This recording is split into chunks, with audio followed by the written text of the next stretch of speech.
Hey guys, tonight we're auditing the books of one of the most methodical, profitable, and quietly catastrophic economic operations in human history, the deliberate flooding of Qing Dynasty China with opium by the British East India Company, not by accident, not as a side effect, as a strategy. If that's the kind of history you want drifting through your head tonight, take a moment to like the video and subscribe, but only if you actually enjoy this kind of slow, clinical, deeply uncomfortable historical unravelling. A huge thank you to one of you for suggesting this one. I hope you're comfortable, because we're going somewhere that smells like fermented hay and bad decisions. Drop a comment letting me know where you're listening from and what time it is for you. It's always somehow 2 in the morning somewhere. At least tonight you have a good reason to be awake. The 40,000 chest problem cannot wait. Go ahead and dim the lights, pull the blanket up, and maybe set your tea down. We'll talk about the tea later, and you're not going to feel great about it. What does it actually look like when an empire trades away its sovereignty in exchange for a substance its own emperor declared illegal 3 times in writing? How do you build an entire smuggling architecture, warehouses, armed boats, bribed customs officials, and still claim, legally, that you never sold anything to anyone? What happens to a soldier who starts his morning with a pipe instead of a drill? Could you watch 20,000 chests get dissolved in a lime trench and know, with complete certainty, that it wouldn't matter? Did the men running the trade lose sleep over it? Or did they mostly worry about the invoice, the silver drain? And who exactly was keeping count when a labourer chose one evening's pipe over a family's rice, and then made the same choice the next day and the next? Congratulations. You've just woken up in Guangzhou, 1820, and the air on the waterfront smells like fermented hay, camphor, and something medicinal you can't quite place. The Canton system is running exactly as designed, which is to say, it's running in several directions at once. Good luck. You arrive in Guangzhou with 3 things you're not allowed to do. You're not allowed to learn Chinese. You're not allowed to carry a weapon into the warehouse you sleep above. You're not allowed to walk past the wall into the city. The Canton system has been in place since 1757, and it decides in advance who you are. You stay on a strip of land outside the gate. You speak through middlemen. Your work, your address, and your meals are all in the same building. The building is called a factory, which is not what you'd call it if you had to live in one. It's a counting house, a warehouse, a dormitory, and a prison, stacked into a single structure that faces the Pearl River on one side and a city you're legally forbidden to enter on the other. 13 of these buildings sit in a row along the waterfront, each representing a different national trading company: Dutch, Swedish, American, British, flags out front, competing ledgers inside. The general atmosphere is a carnival cruise, except you can't leave, and nobody is pretending it's a vacation. You conduct all business through the Kohong, the licensed Chinese merchant guild. There's a small group of Hong merchants who are the only people legally permitted to trade with you. They're not your colleagues. They're not quite your rivals. They're your entire economy, intermediary, and complaint department, wrapped in one arrangement you didn't design and can't renegotiate. Every transaction goes through them. Every transaction. The Hoppo oversees all of this. The Hoppo is the Imperial Superintendent of Maritime Customs, and the job costs roughly 100,000 taels of silver to obtain. The customs job pays for itself within the first month. What it costs you, in fees, in inspections, in gratuities that have no official name but arrive on a very official schedule, adds up over a trading season into a number nobody writes down anywhere publicly. The Hoppo doesn't write it down. You certainly don't write it down. The ledger has a gap where that number would go, and the gap has been there since 1757. A junior Kohong clerk named Ah Fong comes by your counting table every Tuesday and sets down a covered cup of tea without saying anything. He picks up the outgoing correspondence. He looks briefly at the window. He doesn't look at you. This is not rudeness. This is the entire communication system. Let's talk about the smell. The Canton waterfront has a smell that merchants describe in letters home as fermented hay with a sharp medicinal edge layered over camphor and baled cotton. It's the smell of raw opium coming off the riverboats, mixing with everything else that moves through a major port in the 18th century. You get used to it the way you get used to a co-worker with a strong opinion about cologne. It's simply present. It doesn't ask permission. The Pearl River outside your window is busy in a way that London's Thames is busy, densely, constantly, with purpose that belongs to someone else. Sampans and cargo junks move in patterns you can't quite decode because you don't speak the language and nobody is required to explain it to you. The patterns are dense, deliberate, and entirely indifferent to your morning. The foreign merchants confined to these 13 buildings are, functionally, operating the world's most lucrative import-export business from inside a geographic footnote. Britain's trade with China in the 1780s runs to millions of pounds annually. Your view of it is approximately 40 feet wide. The wall at the end of the alley doesn't need a lock. It doesn't need a guard. The rule that you don't cross it is so thoroughly internalized by everyone operating in this system that the wall has become more architectural suggestion than actual barrier. You don't cross it. Not because you can't. Because the entire arrangement, your charter, your access, your legal right to be here at all, depends on your continued willingness to stay where you've been put. You don't talk to the Chinese government. The Chinese government doesn't talk to you. Communication moves through the Kohong, a guild of licensed Chinese merchants who handle every customs form, every complaint, and every misunderstanding before it becomes a larger one. They are your interpreter, your fixer, and your accountant. They take a percentage of every transaction. They also take responsibility for any debt you fail to pay. The system has decided that this arrangement is preferable to the alternative. The Kohong has 12 or 13 members at any given time, and each one has purchased their license from the Imperial government for a sum that would make your eyes water. They call them the Hong merchants. You call them whatever name sounds closest when they introduce themselves, because you're not allowed to learn the language well enough to do better. A Kohong merchant named Haokwa, and there are several men who go by this name across the decades, which adds a layer of administrative intrigue, manages more trade volume than most European banking houses. He moves through the waterfront in silk the colour of a bruised plum, nodding at everything with the pleasant expression of a man who's already calculated what you owe him to the nearest cash. The debt structure here is its own organism. If a foreign merchant can't pay, the Kohong merchant who vouched for him pays. If the Kohong merchant can't pay, the guild covers it collectively. The guild keeps an internal ledger of who owes what to whom.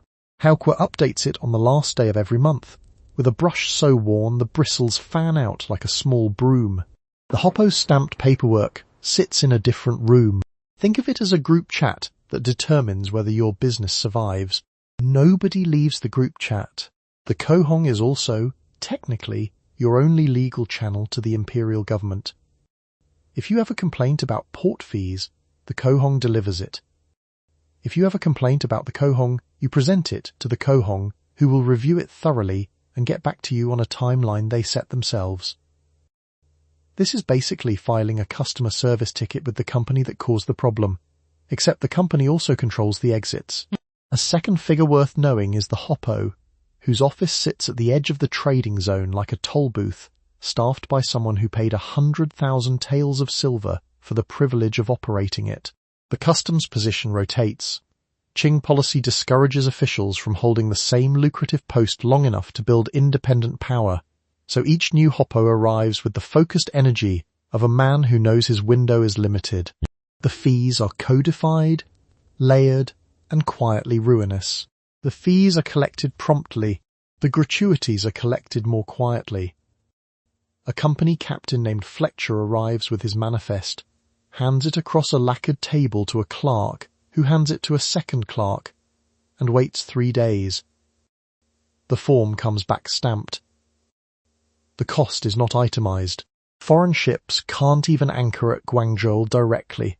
They park at Whampoa, 12 miles downstream, and cargo travels the rest of the way by lighter boat. Each lighter boat has its own fee. The anchorage has a fee. The permission to transfer cargo between boats has a fee. By the time your tea reaches the factory warehouse, it has been formally acknowledged by so many layers of administration that the paperwork alone has structural weight. This is less a trade system and more a very well-organized argument about who gets paid before the goods move. And yet the system works. Cohong merchants are genuinely skilled, genuinely connected, and often genuinely reliable. Haokua's personal credit rating by the 1820s is better than most sovereign nations.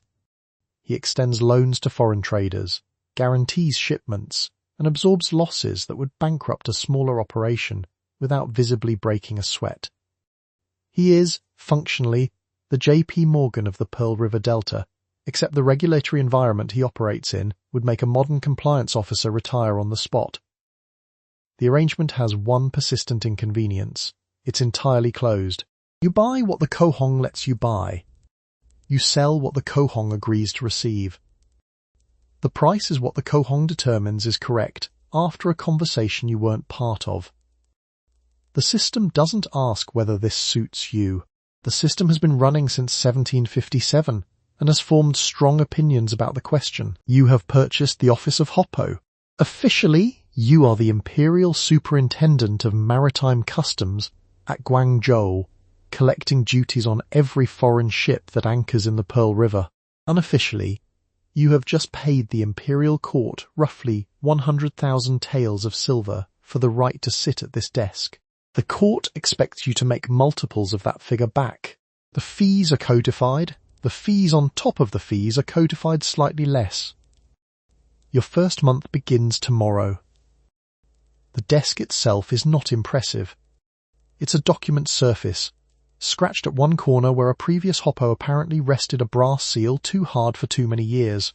What it represents is a toll booth at the only legal entry point into the largest consumer market on Earth, and the toll has the structural integrity of a wooden gate that is agreed, in writing, never to be opened. The 13 factories sit downriver. Every chest moving through them generates a figure. That figure has your name attached to it, and your name has a target attached to it, and the target has been set by people you'd rather not disappoint. A clerk named Bao sets a ledger on the corner of the desk and does not make eye contact. This is not rudeness. This is professional communication. The ledger has 2 columns. The left column is what the law says you collect. The right column has no official name but has been maintained by every hoppo before you with the same careful handwriting. Bao opens to the current page, taps it once with one finger, and leaves. The right column is longer than the left. Let's talk about the anchorage fee.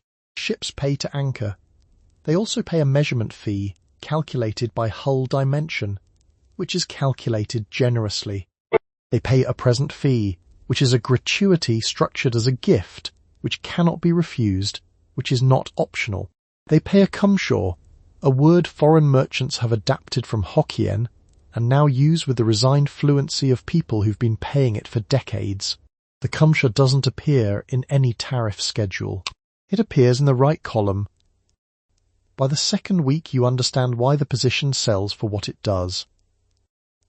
The customs job pays for itself inside the first month. The remaining 11 months are the actual point. Foreign ships line up like the boarding queue at the DMV on a Monday morning, patient and carrying things they'd very much like to exchange for other things, and every step of that exchange generates a figure, and every figure has a column, and the right column is yours. The Cohong merchants, Haokua chief among them, sit between you and the foreign traders. You've read the previous Hoppo's notes on this arrangement. Haokua's personal credit underwrites transactions you'll never directly touch. A foreign captain sends a request through the guild to query a measurement calculation he believes is wrong. The request arrives on your desk, translated, summarized, and annotated by 3 different hands before you see it. You read it, you set it down. Bao collects it from the corner of the desk at the end of the day. He doesn't ask which way the measurement landed. He's already filed it under measurements that stood. The captain will be back next season with more cargo and the same resigned expression, because there's nowhere else to go. The Imperial court will want its share. That figure travels upriver on a schedule that Bao also manages. What remains after that figure is your administration of the position. Bao taps the corner of the desk once, with one finger, before he leaves for the night. The desk doesn't comment. You are bidding on a wooden chest of 40 balls of opium. You are doing this in a company auction hall in Calcutta, in front of clerks who know exactly what you intend to do with the chest, who have produced a printed catalogue describing the chest, and who will hand you a receipt for the chest with a company seal. The company itself does not sell opium in China. You will. The company has produced the chest, advertised the chest, and graded the chest. The rest of the journey is yours. The chest weighs roughly 140 pounds. Each of the 40 balls inside weighs about 3.5 pounds, pressed from Bengal or Bihar poppy resin and coated in dried poppy leaves to keep them from sticking together during transit. The balls are graded by region. Patna is considered the premium product, Benares a respectable second, and the catalogue lists the grade, the weight and the harvest year in a clean printed table beside a column for your bid. A clerk named Pemberton runs the lot entries. He doesn't look up. He writes the chest number, the buyer's name, the sale price, and the grade in a column. He dips the pen. He moves to the next lot. The receipt is stamped with a seal that has a lion on it. The lion doesn't comment. This is where the company's paperwork does something quietly impressive. Every official company record shows that it produced opium in India and sold it in Calcutta. The private merchants who buy at auction, called country traders, carry the chests to China themselves on their own ships under their own risk, through their own arrangements with whoever needs to be arranged with at the receiving end. Pemberton stamps your receipt and slides it across the table without raising his eyes. The chest is yours now. Whatever happens to it next happens somewhere Pemberton has never been. The country traders aren't amateurs. Some of them are operating what would today look like a mid-sized logistics firm, private ships, coastal agents, credit arrangements, and relationship networks stretching from Calcutta to the floating warehouses anchored off Lintin Island, 40 miles south of Guangzhou. Jardine Matheson, founded in Guangzhou in 1832 by William Jardine and James Matheson, was the largest of these operations. The same firm signs your name in next year's auction catalogue. The poppy farmers who grew the raw material didn't bid on anything. In Bihar and Bengal, company contracts fixed the purchase price for their harvest the autumn before it was planted. The farmers accepted the price because the company had organized things so that accepting the price was the available option, which is basically how Trader Joe's sets the wholesale price for its in-house brands, except the contract runs a full year and the cargo will be illegal in 1,200 miles. Back in the auction hall, the bids move quickly. The chests aren't cheap. Prices fluctuated, but regularly ran several hundred rupees per chest, and a serious trader might acquire dozens in a single session. The company doesn't extend credit for this. You pay, you collect your receipt, you arrange your own shipping. The chest will travel to a country vessel waiting at the Hooghly River docks, then to the coast, then to the floating warehouse at Lintin. From Lintin, fast crabs, low-slung, heavily armed smuggling boats crewed by experienced coastal men will carry it the rest of the way upriver in the dark. The auction hall itself is busy and unremarkable. There's a smell of paper and ink and the particular heat of too many men in a room with inadequate ventilation. Pemberton is still writing. The lion on the seal still doesn't comment. Somewhere upstream in Bengal, next autumn's poppy is being negotiated. You are growing poppies. because the company gave you money in autumn to grow poppies in spring. The contract was signed before the seed went in. The price per chest of raw opium was set before the flower bloomed. The number is below market. The number was below market when you signed it, and the number was below market when your father signed his version of it 20 years ago. The company calls this an advance. You plant on schedule. The fields are in Bihar or Bengal, depending on which side of your district line the company's surveyor drew the boundary. It doesn't matter much. The soil is good here. Deep alluvial floodplain, reliable monsoon, exactly the kind of land that could grow wheat, or lentils, or sugarcane, if the contract said wheat, or lentils, or sugarcane. It doesn't say that. It says poppies. It has always said poppies. The contract is basically how Uber sets driver pay, except the contract runs for a year, and the crop is going to be dissolved in lime and salt water in a trench in China. Or it isn't, and either way the price you're receiving won't reflect that outcome. By March, the pods are swelling. A small team moves through the field at dawn with short-bladed knives, scoring the skin of each pod in 3 shallow cuts, not deep enough to damage the seed, just deep enough to weep. The sap bleeds out overnight, white, then beige, then brown. The work is patient, repetitive, and entirely seasonal. By morning it has thickened into a sticky paste that smells like fermented hay with something medicinal underneath it, the way a hospital might smell if the hospital had been left outside for a week. You scrape it, you move to the next pod. The field doesn't comment on this. The paste is collected, packed into shallow wooden boxes, and sent to the company's processing facility, the one at Gazipur, established in 1820, which still operates today as a licensed government pharmaceutical facility. Same building, different era's paperwork. At Gazipur and its counterpart factories, workers knead the raw opium into a uniform consistency, then press it into balls of exactly 3.5 pounds each, because the final chest will hold 40 and the math has to be correct. Each ball is coated in dried poppy leaves and left to cure. The curing room smells like the field, except indoors and more deliberate. A factory inspector named Suresh moves between the drying racks with a brass scale, lifting balls, replacing balls, marking a ledger with a small brush that he dips in ink and then taps twice against the rim of the jar before writing. He does this with every entry. The ink jar sits on a shelf that wobbles. He has never mentioned the shelf. When the balls pass inspection, they go into the chest. 40 balls, 1 chest. The chest goes to Calcutta. In Calcutta, the chest is graded, labelled with its district of origin, and placed in a warehouse to await auction. The company does not sell this chest to China. The company auctions it to a private trader, which is a different sentence. The company has always been very good at sentences.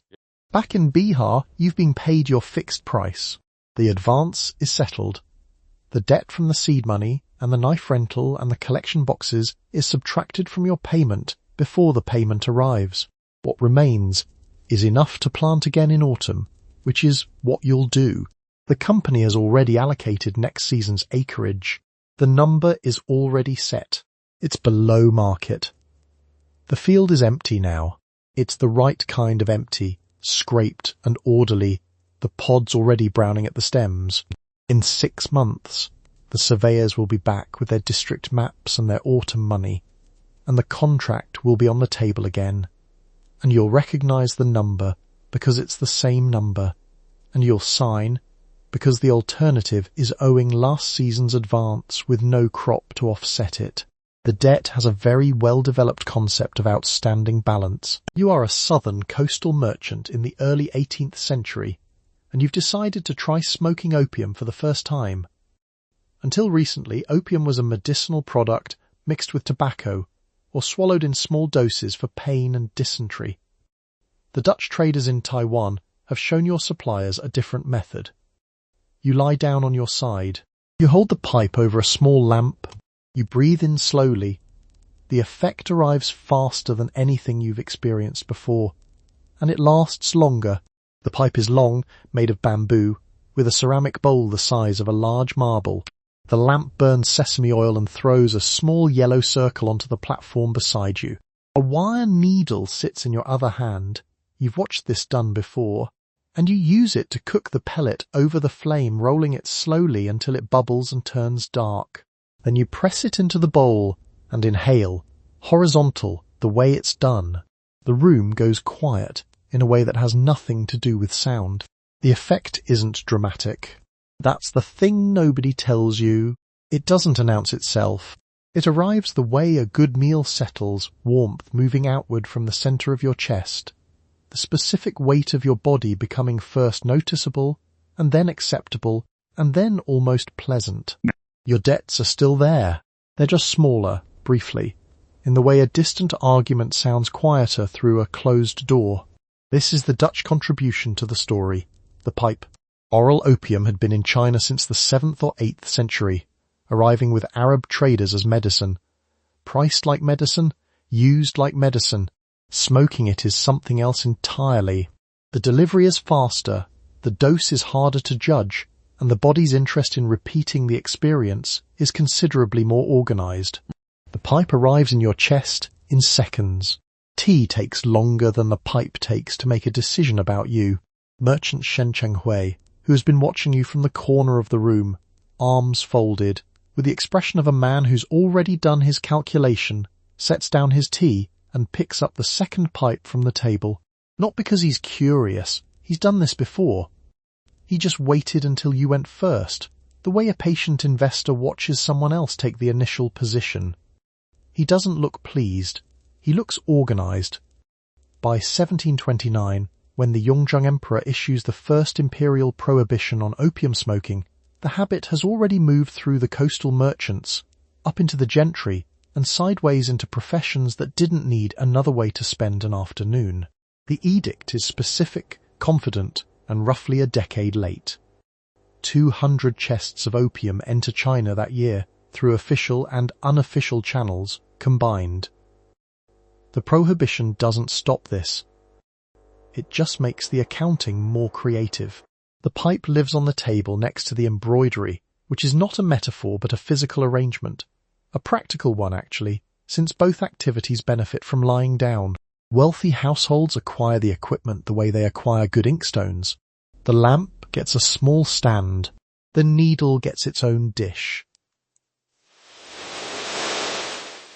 So, the platform sits low to the floor because nobody intends to be vertical for the next several hours. The needle has a place. The lamp has a place. You have one too, and your place is horizontal. One evening's smoke costs 1 or 2 mace of prepared opium, about 3 3/4 grams each, priced at 1 to 200 cash. A labourer earns 3 to 500 cash per day. You're a merchant, so the math doesn't worry you tonight. It will worry you later, in a different configuration, when the nightly amount has quietly doubled and the lamp has stopped being optional. You are a coastal merchant in 1729, and an imperial edict has just arrived from Beijing. Smoking opium is now forbidden. Selling opium for smoking is now forbidden. Operating a den where opium is smoked is extremely forbidden, with penalties scaled by the number of patrons present at the time of the raid. You read the edict. You note the penalties. Nobody in Beijing has explained how the edict will be enforced, or what is supposed to happen to the people already addicted. The edict is 200 words. The addiction is not. You take the edict to your office. Your office overlooks the waterfront. From the window you can count, without leaving the chair, 3 dens operating openly within sight, 2 more behind the cloth merchant's back wall, and 1 upstairs from a tea house that has been running quietly for 20 years. You set the edict down on the table next to your tea. The tea has gone cold. Your hand pauses over the bell to call a runner. You don't ring the bell. The customs official you pay every month is the same official who would be responsible for enforcing this edict. You met him last Tuesday. He was wearing the new robe his predecessor's family sold him. You handed him the cloth bundle. He didn't count it in front of you. Today's edict doesn't mention this. Today's edict was written in Beijing, where nobody you've paid in the last 15 years has ever set foot. A visiting official named Cheng arrives in your district that spring with a copy of the edict, a list of known dens, and an expression of profound administrative confidence. He inspects the waterfront for 4 hours. You walk him past 3 of the smaller dens, which close politely for the afternoon. He sees the closed shutters. He doesn't see the proprietor of the largest den, who's having lunch with his assistant in a private room 2 streets back. Cheng writes his report. The report is accurate about everything he was shown. You continue your business. The numbers travel along with you, year over year. In 1729, roughly 200 chests of opium enter China annually. By 1800, that number is 4,000. By 1820, 5,000. By 1838, 40,000. Each chest holding 40 balls of opium, each ball weighing 3.5 pounds. You watch the chests arrive on the waterfront the way you used to watch the rice barges. Patient, constant, aggressively present.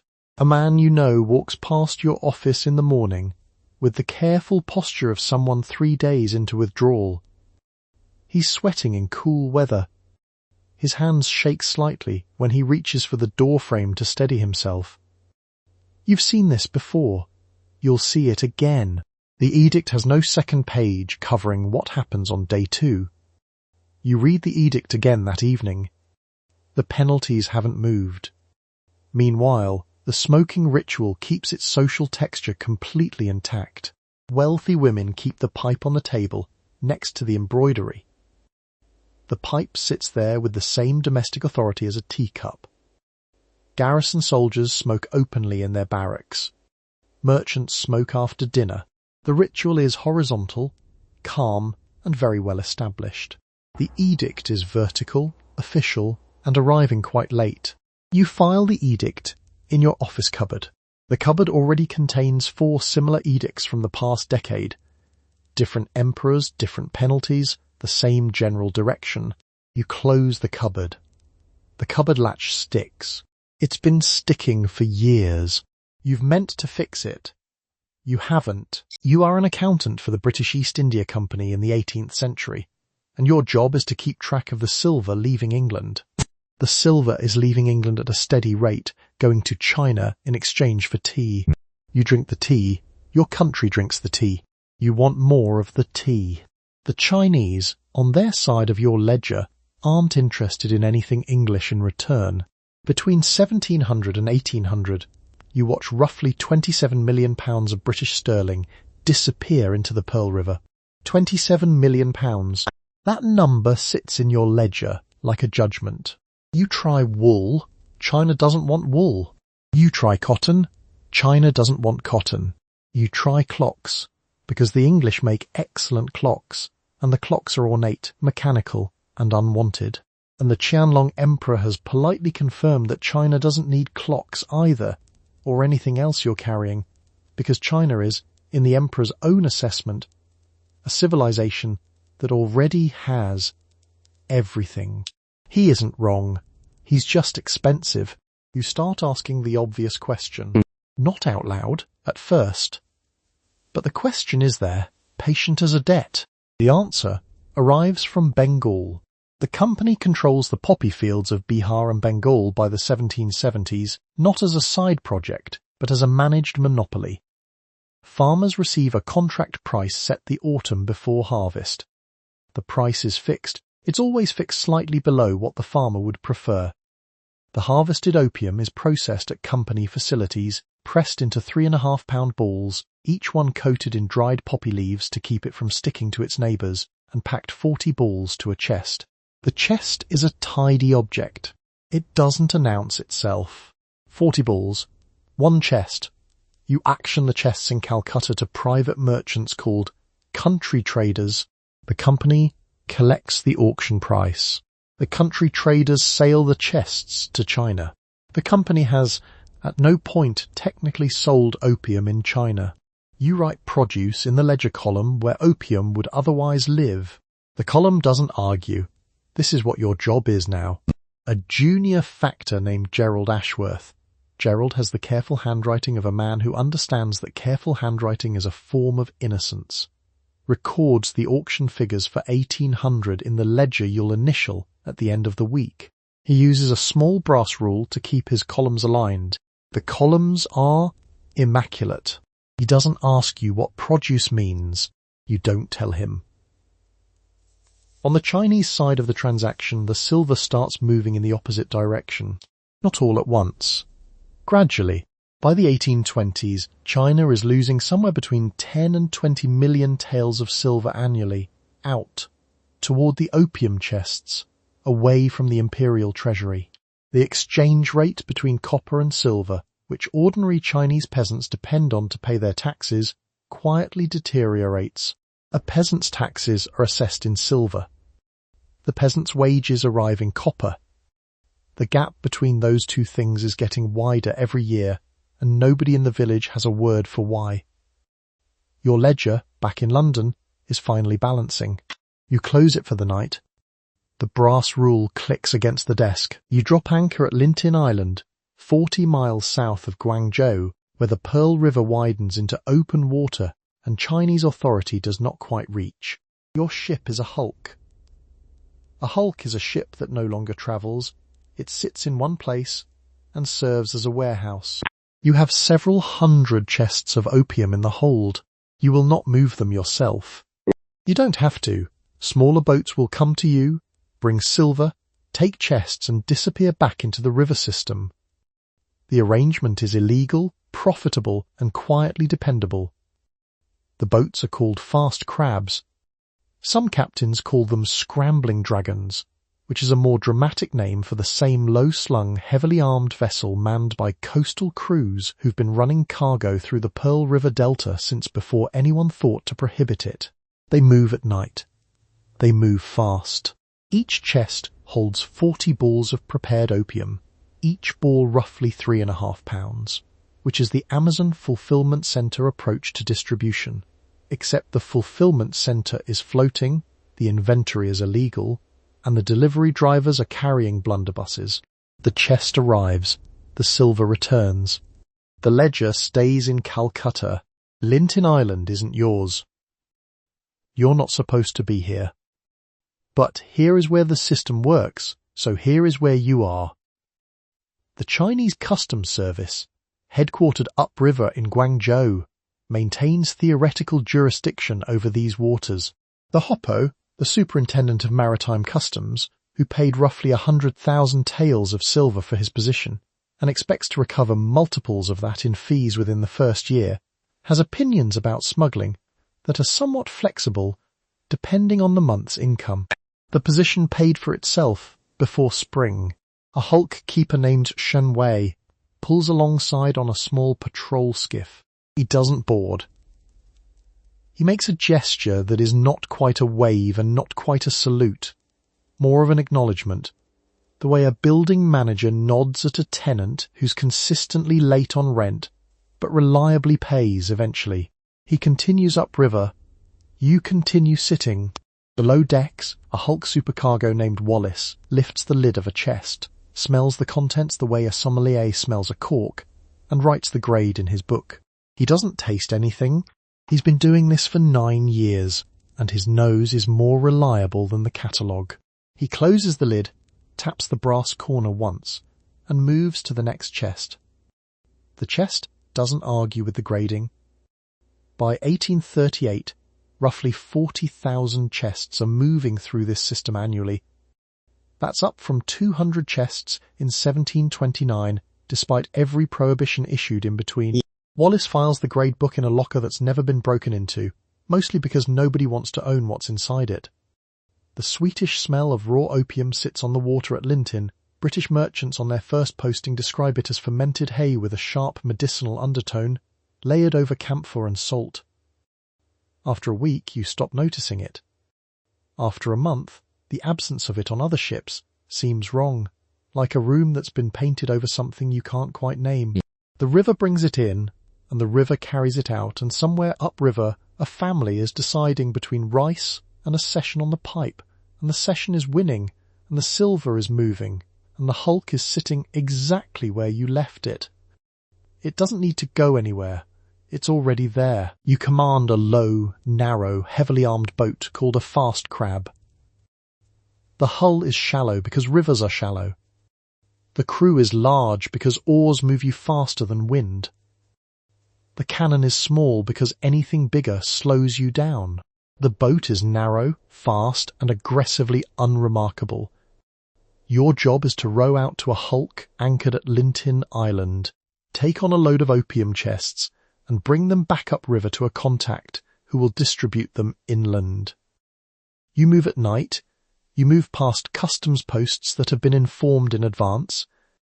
Each chest holds 40 balls of pressed opium, each ball weighing roughly 3.5 pounds, each ball coated in dried poppy leaves so it doesn't stick to the others. 40 balls per chest. You're carrying several chests per run. The math is not complicated, and nobody asks you to do it out loud. The customs post knows you're coming. Not because your boat is loud. It isn't.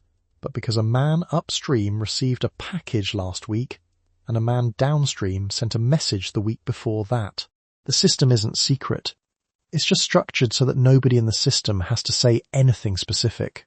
The Hopper's office has opinions about specificity, strong ones, in the wrong direction.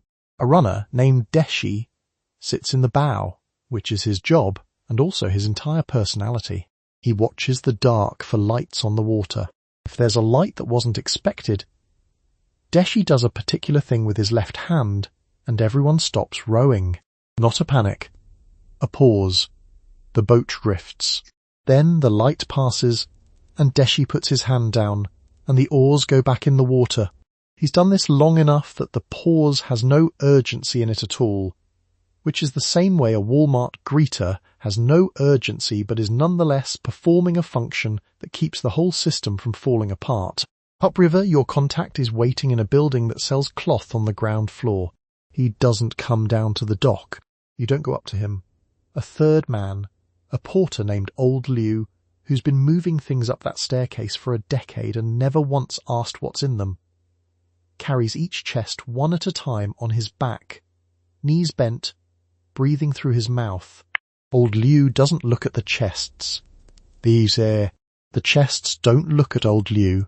Everyone maintains approximately 1 degree of separation from everyone else, which is what your contact pays for.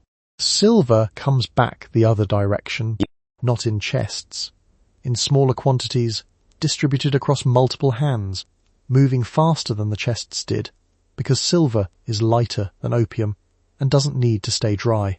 By the time the silver reaches Lintin Island, it has passed through 4 or 5 people who each knew only their own piece of the route. Deshi tightens his grip on the tiller and watches a customs lantern wink out on the south bank. The lantern winks out because someone in a small wooden booth has been paid for the lantern to wink out at exactly this hour. He doesn't comment on the lantern. You do this run 2-3 times a week, depending on the season. The Pearl River Delta in summer is hot and still and smells like the Canton waterfront, which smells like raw opium layered over camphor and baled cotton, a sweetish, medicinal undertone that British merchants described as fermented hay with a sharp edge. You stop smelling it after the first month. The smell is present, constant, just aggressively part of the air now, the way a subway station smells like a subway station, and nobody on the train comments anymore. The work isn't glamorous. Nobody on a fast crab thinks they're making history. Deshi watches the water. The oars go in. The oars come out. The chests move upriver. The silver moves down. Somewhere in a counting house in Guangzhou, a number gets larger.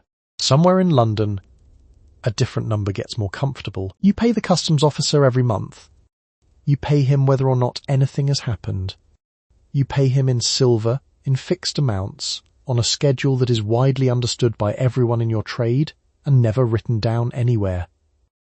The customs officer, in return, looks the other way when your boats pass his post.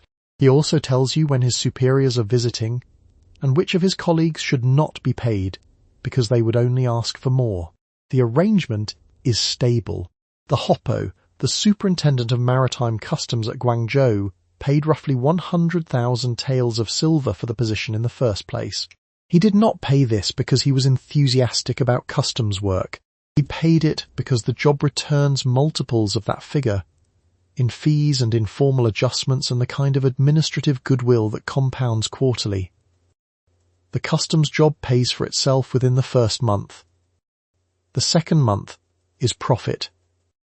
This is basically a Costco membership, except you pay once in silver and recover the cost in felonies. Below the hoppo there are officers. Below the officers there are post commanders. Below the post commanders there are the men who actually stand near the water at night and watch the low dark shapes of fast crabs move upstream without remarking on them. Every layer pays the layer above it. Every layer extracts from the layer below it. The structure is hierarchical, reciprocal, and entirely informal. The whole structure holds together the way a stack of wet paper holds together entirely until it doesn't. A post commander named Yong Sheng receives his payment in a cloth bundle handed over a counter. He doesn't count it in front of you. He sets it beside his tea, which is cold because he has been waiting for you, which is a kind of intimacy neither of you acknowledge. His junior officer stands near the door, not looking at anything in particular. The junior officer has been looking at nothing in particular for 3 years, and has developed a genuine talent for it. What you are paying for isn't silence exactly. You're paying for a specific kind of administrative amnesia, the ability of an official to recall, under later questioning, that a given night was exceptionally dark and the river unusually difficult to observe. The amnesia is reliable, it's professionally maintained. It doesn't come cheap, but it doesn't come expensive either, because the number was agreed upon by people who were never in the same room and never spoke to each other directly about it. The amount has been stable for 4 years. You don't raise it. He doesn't ask for more. Asking for more would break the logic of the arrangement, because a man who knows what's fair is much more useful than a man who doesn't. Yongsheng knows what's fair. This is why he still has his position and his predecessor does not. His predecessor asked for more. The Canton waterfront has its own smell on these evenings, something sweet and medicinal underneath the camphor and wet rope, like fermented hay that has recently made a decision about itself. The fast crabs don't stop here.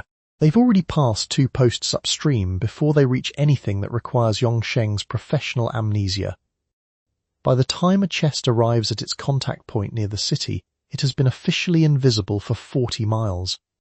None of this appears in any ledger. The ledger contains arrivals, departures, tariffs collected on tea and silk and baled cotton. The ledger is thorough and well maintained and describes a waterway of almost perfect administrative calm. The Gazipur opium factory, still operating today as a licensed government pharmaceutical facility, probably has better paperwork.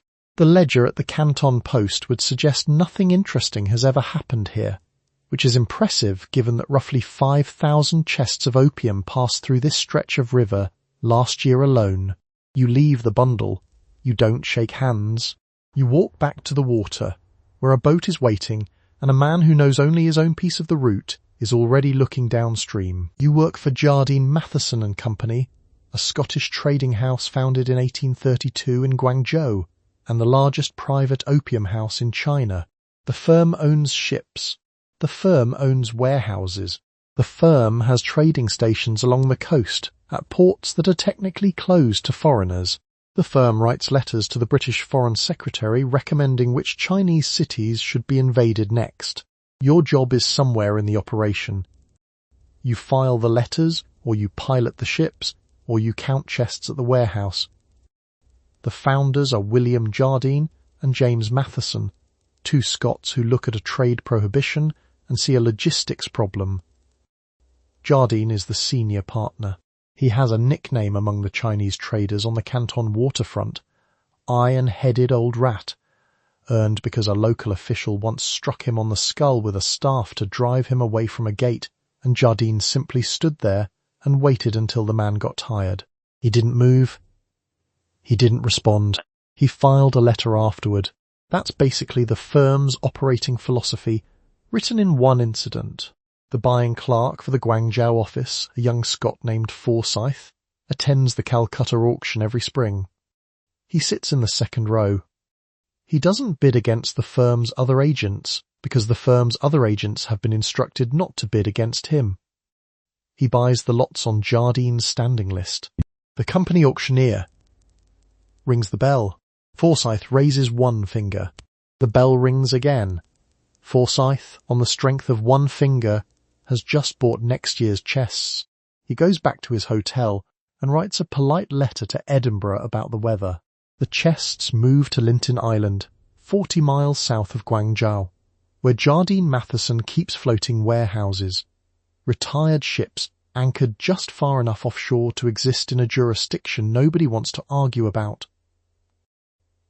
A company man named Fletcher, who keeps a daily ledger with the handwriting of someone who finds comfort in columns, records each incoming chest by number, weight, and origin district. He does not record destination. The ledger has opinions about what it tracks. Strong opinions, conveniently narrow ones. From Lintin, the fast crabs take over, low-slung, heavily armed, crewed by men who know the Pearl River Delta the way a commuter knows a bus route, except the commute is at 2 in the morning and everyone on board is carrying something. The chests go upriver. The Hoppo's men are looking at their ledgers. Yongsheng has received his monthly administrative reminder in silver. The chests arrive. The firm's lobbying operation is, in its own way, more impressive than its shipping operation.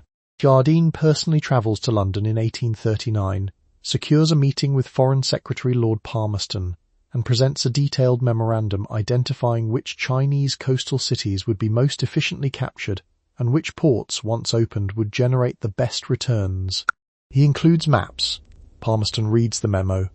The military expedition that follows lists objectives that match Jardine's memorandum almost point for point. This is basically what would happen if a FedEx executive asked the State Department to invade a country because the customs fees were inconvenient, and the State Department said yes, brought the maps, and sent a steamer. The firm still exists. Jardine Matheson is currently a major Asian conglomerate, hotels, supermarkets, heavy engineering, headquartered in Bermuda for reasons the firm describes as accounting preferences. The founding partners are gone. The letterhead has changed. Somebody at the head office still writes the polite letters about the weather. Back in 1832, your job is specific. You copy the manifests. You watch the chests move. You don't ask what's in them, because the manifest already told you. And asking again would just be impolite. You smoke a moderate amount. A moderate amount, in your social circle, is 1 mace per evening, about 3.5 grams of prepared opium, costing between 100 and 200 copper cash. The customary daily wage of a manual labourer is 300 to 500 copper cash. You are not a labourer. You can afford a moderate amount. You also know several men in your circle who have moved past moderate, and nobody in their household has corrected them. The ritual takes roughly half an hour, if you're not rushing. You recline on a low wooden platform, not a bed, not a chair, something between the two that the furniture has never quite committed to. A small lamp burns sesame oil beside you, producing a thin, steady flame. The wire needle holds the pellet over the heat until it softens and begins to bubble, and then it goes into the ceramic bowl of the pipe, and you draw slowly, and the smoke is cooler than you expect every single time, which is one of the more reliable things in your life right now. The smell stays in the room. It doesn't clear. It layers over the lacquered wood and the ink block smell from your desk, and the faint camphor from the cedar chest in the corner, something like fermented hay with a medicinal edge, slightly sweet, slightly wrong, present the way a house guest is present after they've overstayed by 2 weeks. Mr. Peng, across the table, is on his third pellet.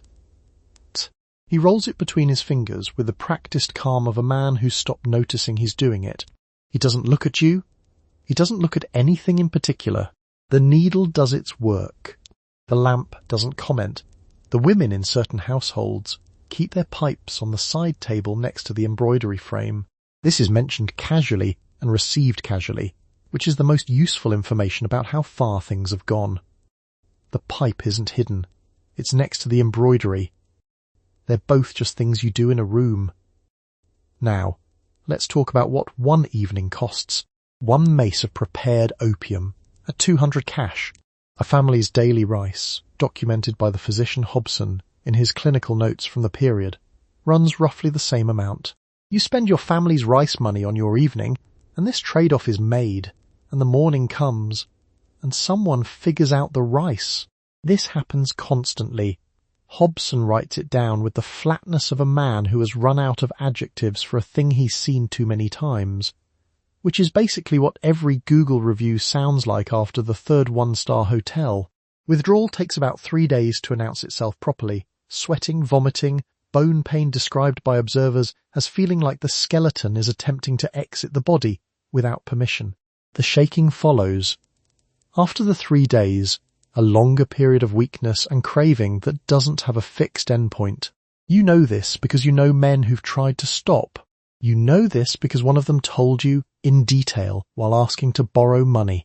You didn't lend it. You weren't sure what he'd spend it on, and you were also, frankly, not sure what you'd spend it on. The pellet is ready. The lamp is steady.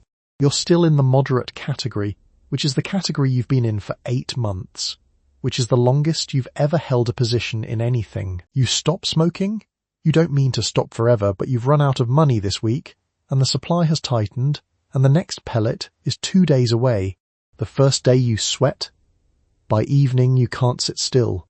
The second day your bones hurt. Your stomach refuses food, then insists on it, then refuses again. You vomit, you shake, you don't sleep. The Chinese physicians have a term for this, and the Western missionaries have a term for it too. The third day is when your body stops performing the idea that you're managing. The sweating shifts into something colder and more deliberate, like your skin is trying to resign. Your hands shake with the specific conviction of hands that have decided they're done being useful. Lin Zexu's documented description of advanced users, yellowed skin, sunken eyes, frames reduced to something a wind could reorganize, isn't the end stage. It's just the stage visible from across the street. The withdrawal itself wasn't mysterious. Western missionaries catalogued it with the same flat efficiency they brought to everything. Sweating, vomiting, bone pain, uncontrollable shaking through day 3, followed by a longer stretch of weakness and craving that doesn't announce when it ends. It's basically what modern detox facilities charge several $1,000s a week to supervise, except you're doing it on a wooden platform in Guangdong province with no supervised setting and nowhere to be that isn't here. A missionary named William Lockhart put this in writing in the 1840s. He didn't editorialize. He listed the symptoms in order. The list is long. The cost of not stopping is also documented. 1 or 2 mace of prepared opium per evening, 3.75 grams per mace, burned down through the ceramic bowl of the long pipe, the small oil lamp keeping the needle and the pellet at their required temperature. At 100 to 200 cash per session. A labourer earns 300 to 500 cash in a full day's work. The math doesn't leave much room for the rice. The rice is aware of this. You know Wang Fuchen, a Banner Army soldier stationed outside Guangzhou. He adjusts the lamp with 2 fingers, practiced, automatic, then reclines back on the low platform. He's done this every evening since. Sometime in the late 1820s, his regiment has a marching drill scheduled for the morning. The drill will be poorly attended. The lamp doesn't comment. You see Wang at his post the next afternoon, propped against a fence post that's bearing about 2/3 of his weight. His matchlock is leaning beside him. The matchlock has not been cleaned this week. The matchlock has not been cleaned last week either. He nods at you. You nod back. Neither of you mentions the matchlock. A gentry woman 2 streets over from your house, a friend of your wife's, keeps her pipe on the table next to her embroidery. Your customs clerk smokes after his afternoon tea. A sailor you played mahjong with last month sells his shoes to fund his evening. The pipe doesn't adjust its terms for income bracket or social standing. It just rearranges the household around itself. The craving doesn't leave during withdrawal. It reorganizes. By day 4, you're not shaking anymore. You're just waiting. The absence of the pipe has become its own kind of presence, patient, unhurried, with a very clear sense of what you're going to do next. You sell the chair first because the chair is easy to move and easy to explain. Then the table, then the wardrobe, which is harder, but the wardrobe goes too. The American missionary Eustace Doolittle, working in Fuzhou in the 1850s, kept a written record of the order in which addicted men sold the contents of their households. Furniture went first, then jewellery, which was usually the wife's. Then, in some households, daughters. Doolittle wrote it down because he was a missionary and writing things down was part of the work. Then the wife's jewellery, which isn't yours.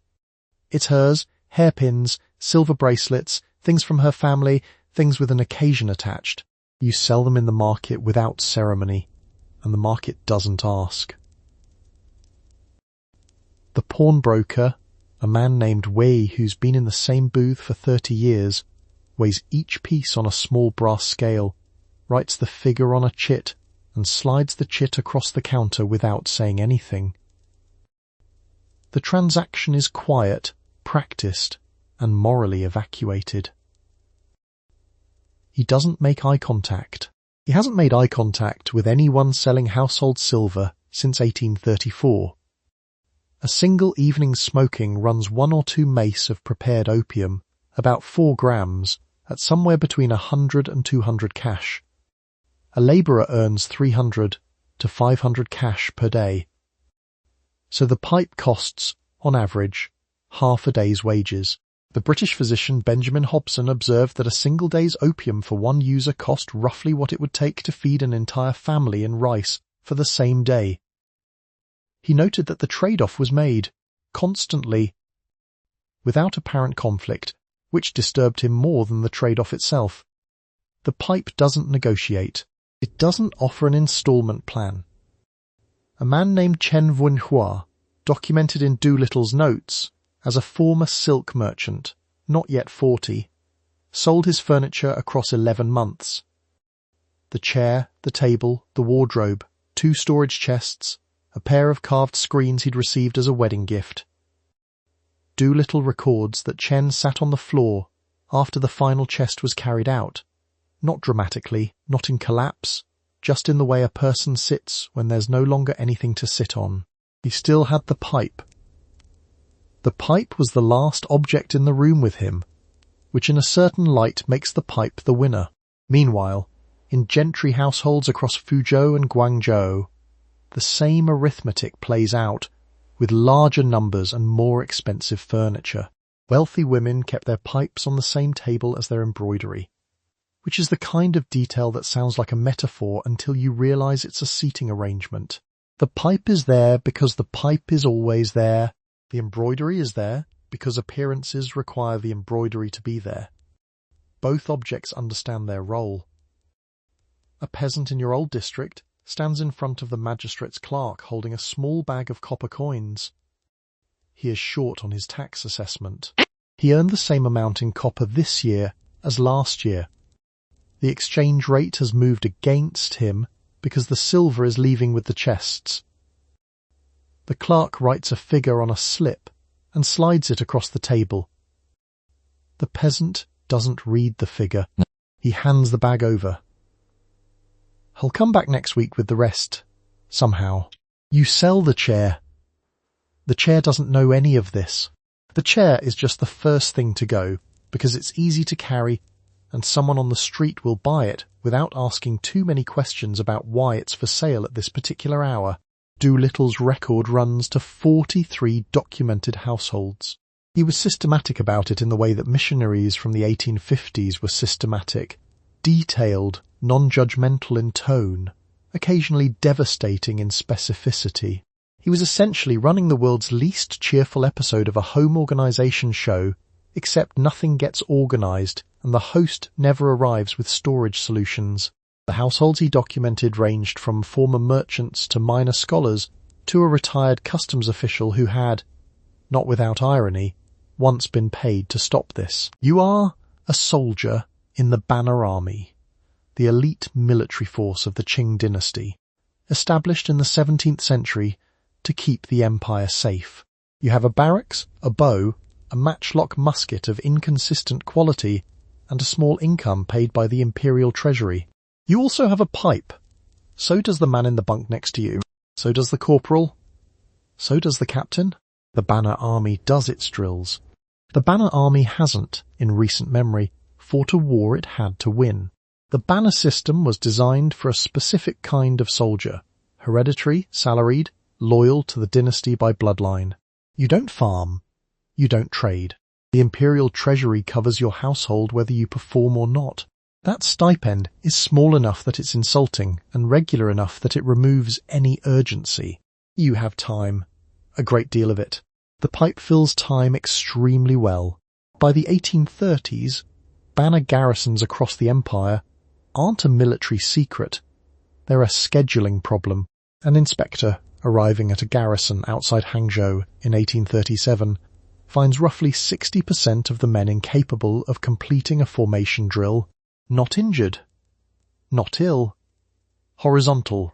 The barracks smell like sesame lamp oil and something sweeter underneath, the same fermented hay and medicine smell rising off the Canton waterfront, except here it's trapped indoors and has been for years.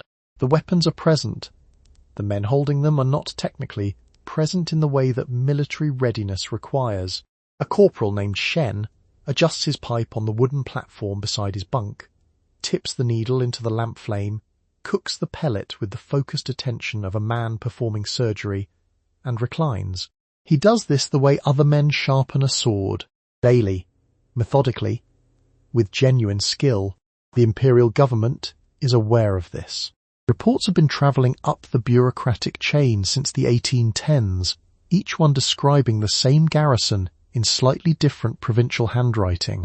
Banner soldiers can't march. Banner soldiers can't shoot. Banner soldiers are, in the technical military sense, available. They exist, they draw pay, they occupy the correct geographic coordinates, but available and functional aren't the same column on the ledger. The Doguang Emperor reads these reports and issues increasingly emphatic edicts. The edicts travel back down the chain. The pipes remain.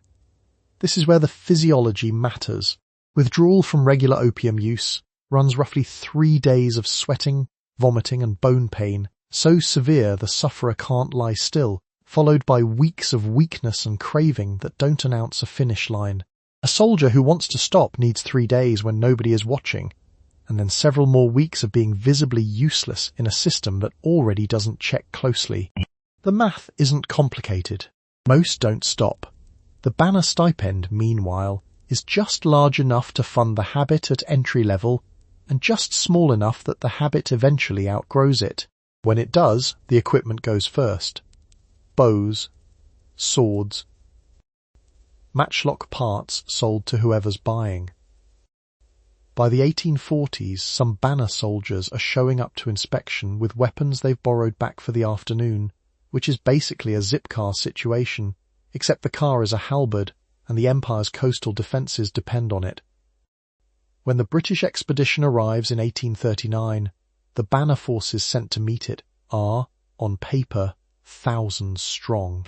In practice, they're the portion of thousands that could be roused, assembled, and pointed in a direction within 48 hours, which is a different number. The HMS Nemesis, an iron paddle steamer that doesn't require wind and doesn't care about Chinese coastal geography, moves through Qing defensive positions the way a letter opener moves through paper. The forts are real. The guns are real. The men behind them are somewhere between present and not, and the difference turns out to matter enormously.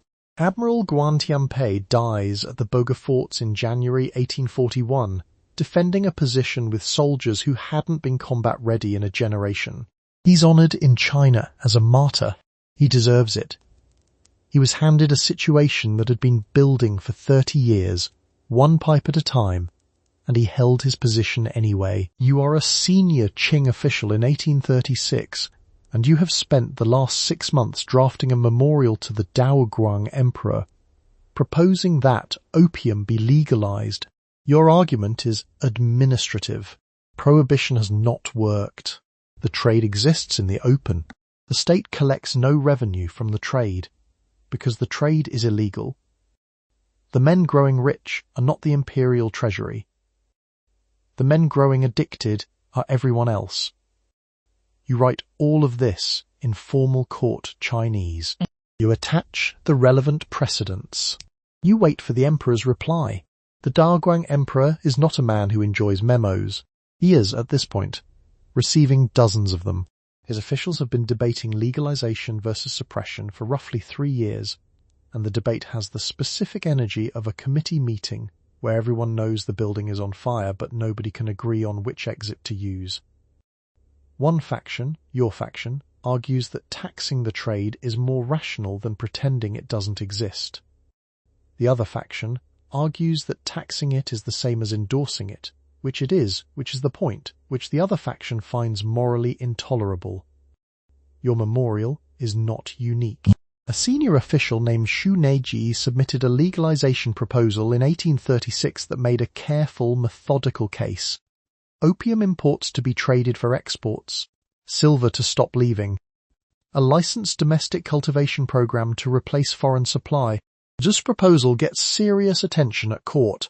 It circulates. Officials annotate it.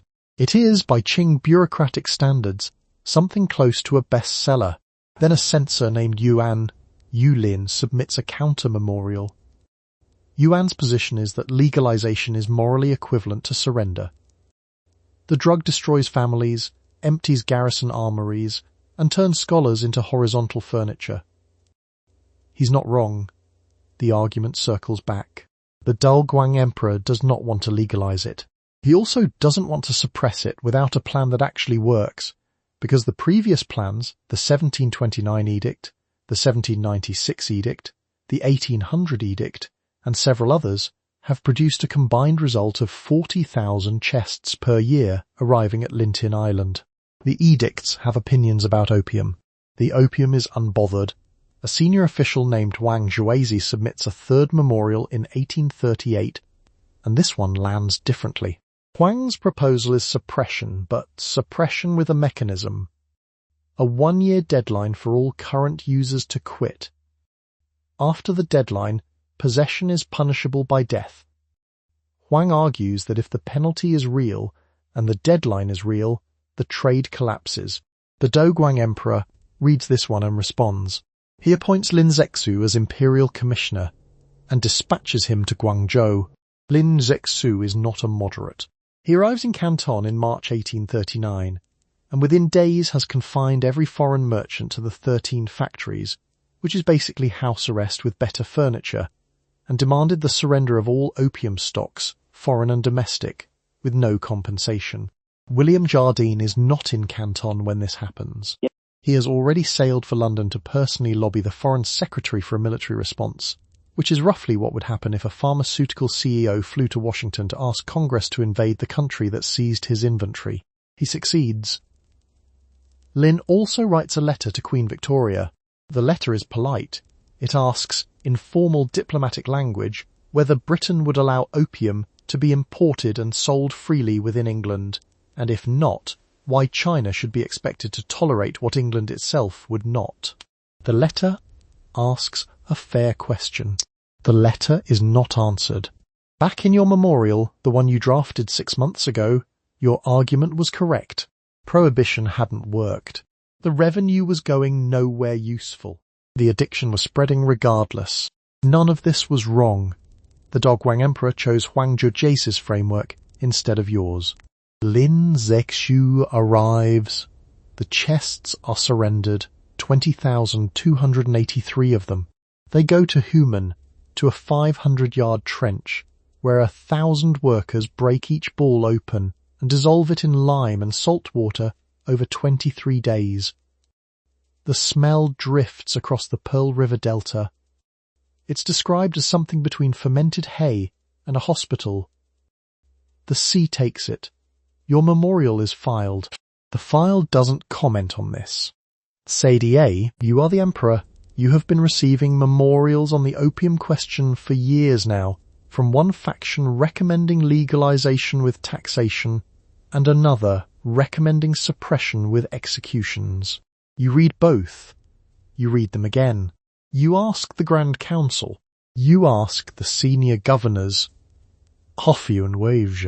You spend a long time on the question, because the question doesn't have a clean answer, and any decision will be wrong in some specific, costly way. In December 1838 you decide. You appoint a commissioner. The commissioner is Lin Zexu, Governor-General of Hunan and Hubei, and his reputation for actually doing what he says he'll do is the reason you chose him. He arrives in Guangzhou in March 1839, with a mandate written in language that doesn't leave much room for interpretation. He immediately confines every foreign merchant to the 13 factories. No leaving, no Chinese contacts, no communication with the outside. It's basically a carnival cruise, except the gift shop has been seized and the thing you came here to sell is now the reason you're under house arrest. Lin Zexu has a clinical way of looking at things. He walks through the city and sees what the addiction looks like in bodies. Yellow skin, sunken eyes. Men who were once soldiers or scholars now unable to stand without assistance. He documents this with the precision of someone writing a medical report, not a moral argument. The physiology is the argument. He also writes a letter to Queen Victoria. This is not a metaphor. He writes an actual letter by hand, addressed to the Queen personally, asking whether Britain would tolerate opium being sold to its own population. He points out, carefully, that China has never sent anything harmful to England. He asks her to reflect on this. The question is reasonable, polite, and rhetorically devastating. Queen Victoria does not respond. The letter may not have reached her. The British Foreign Office has never confirmed receipt.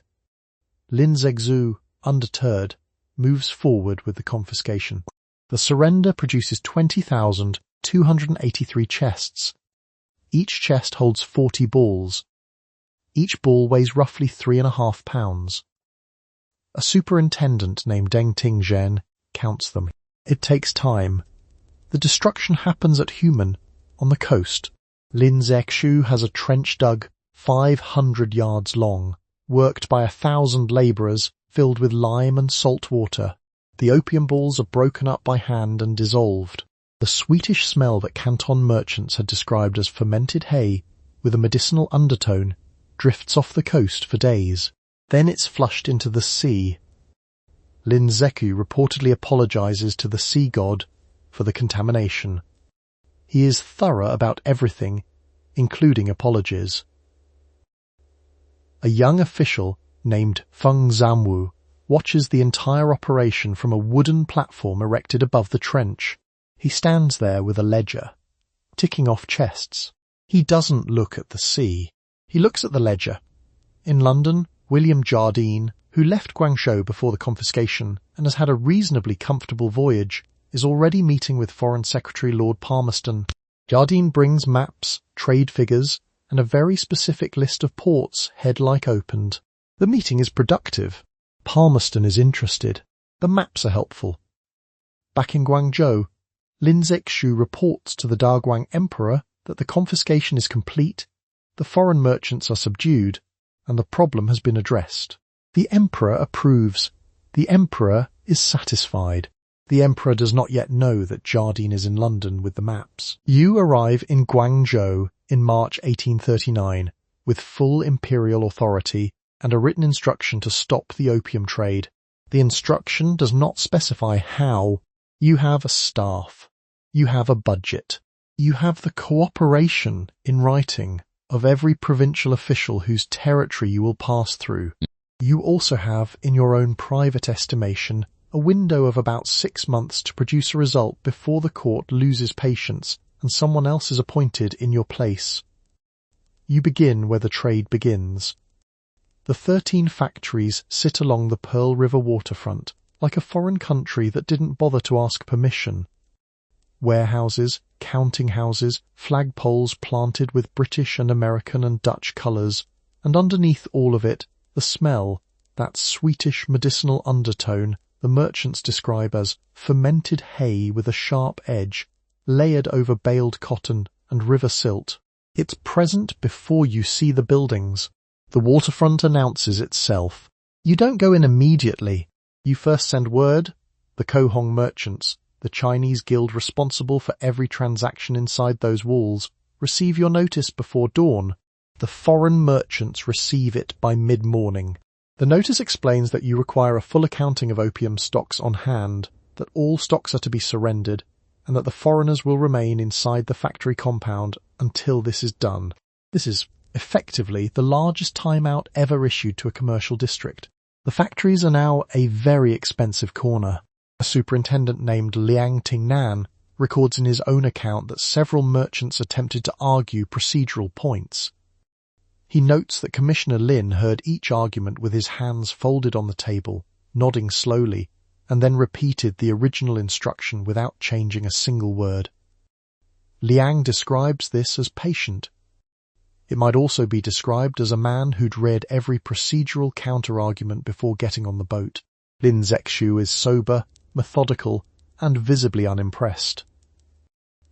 What you actually confiscate isn't inventory that anyone admits to. It takes 12 days of confinement and the gradual removal of food delivery privileges before the surrender numbers start arriving in writing.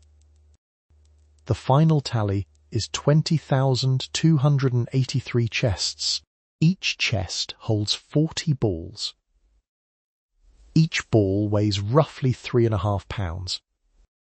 The math is not encouraging for the other side, and you do the math in front of them.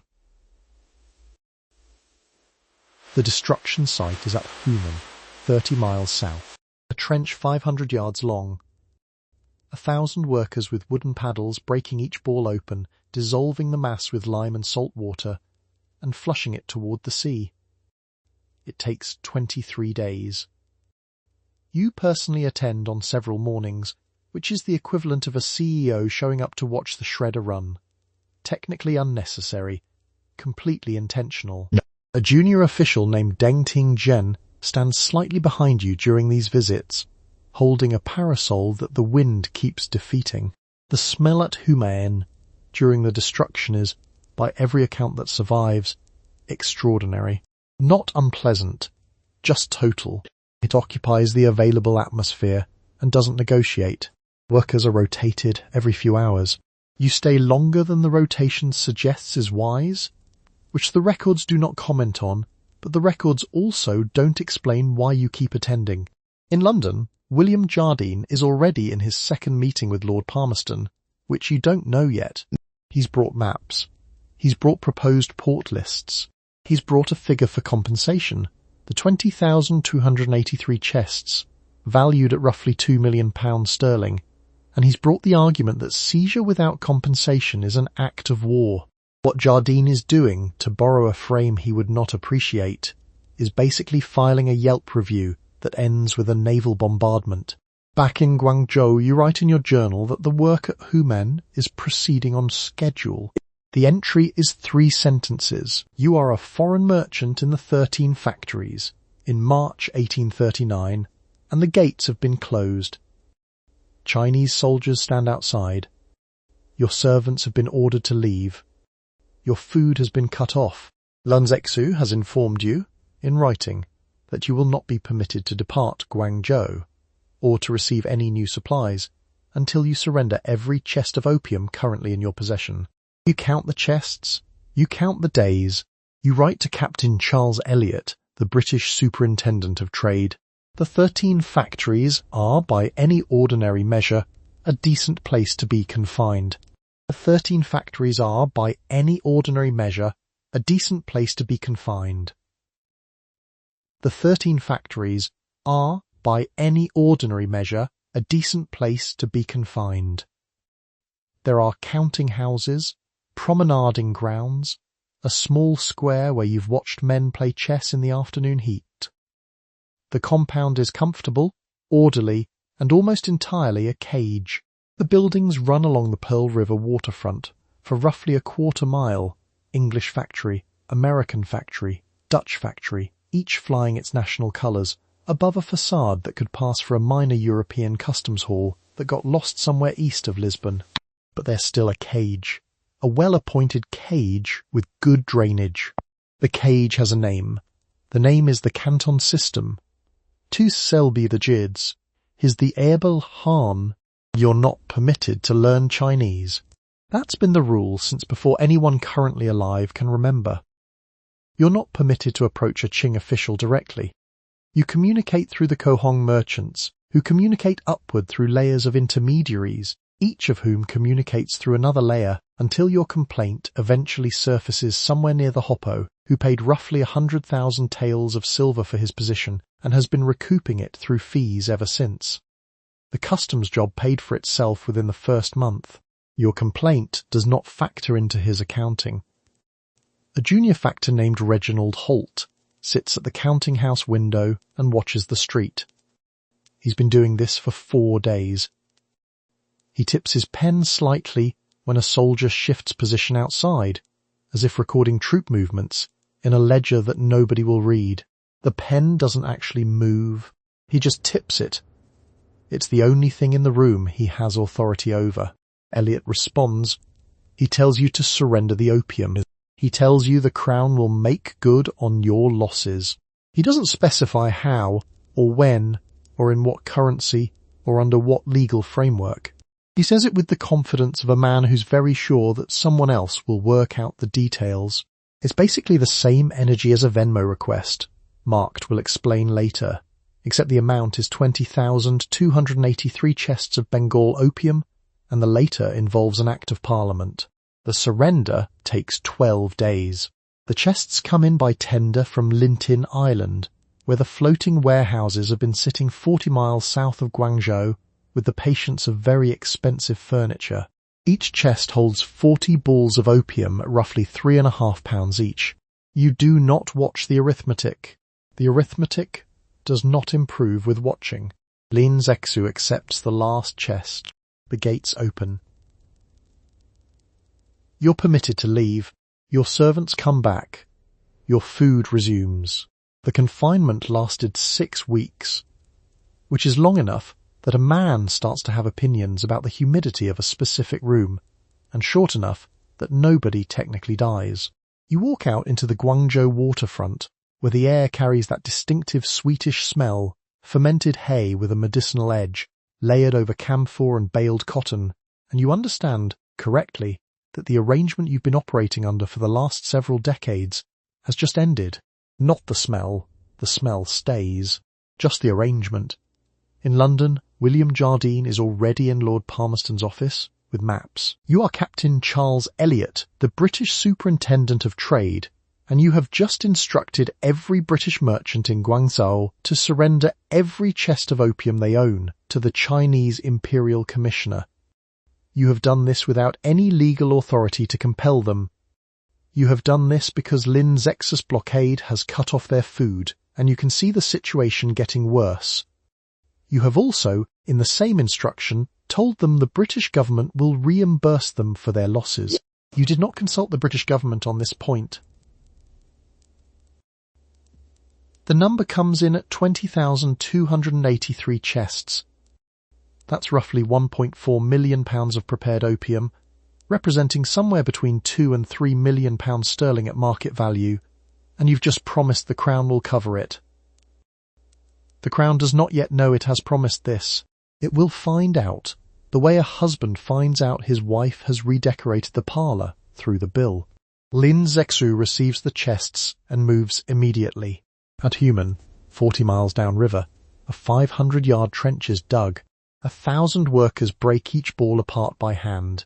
dissolve the resin in lime and salt water, and flush the mixture into the sea. The operation takes 22 days. Lin Zexu attends personally. He also, separately, composes a letter to Queen Victoria, asking her whether she would permit opium to be sold in England, and if not, whether she might see the logical implication. The letter is calm, methodical, and unanswered. Victoria does not reply. The British Foreign Office does not forward it. The letter sits in an archive somewhere and waits, which is more patience than the situation deserved. Back in London, William Jardine has already arrived.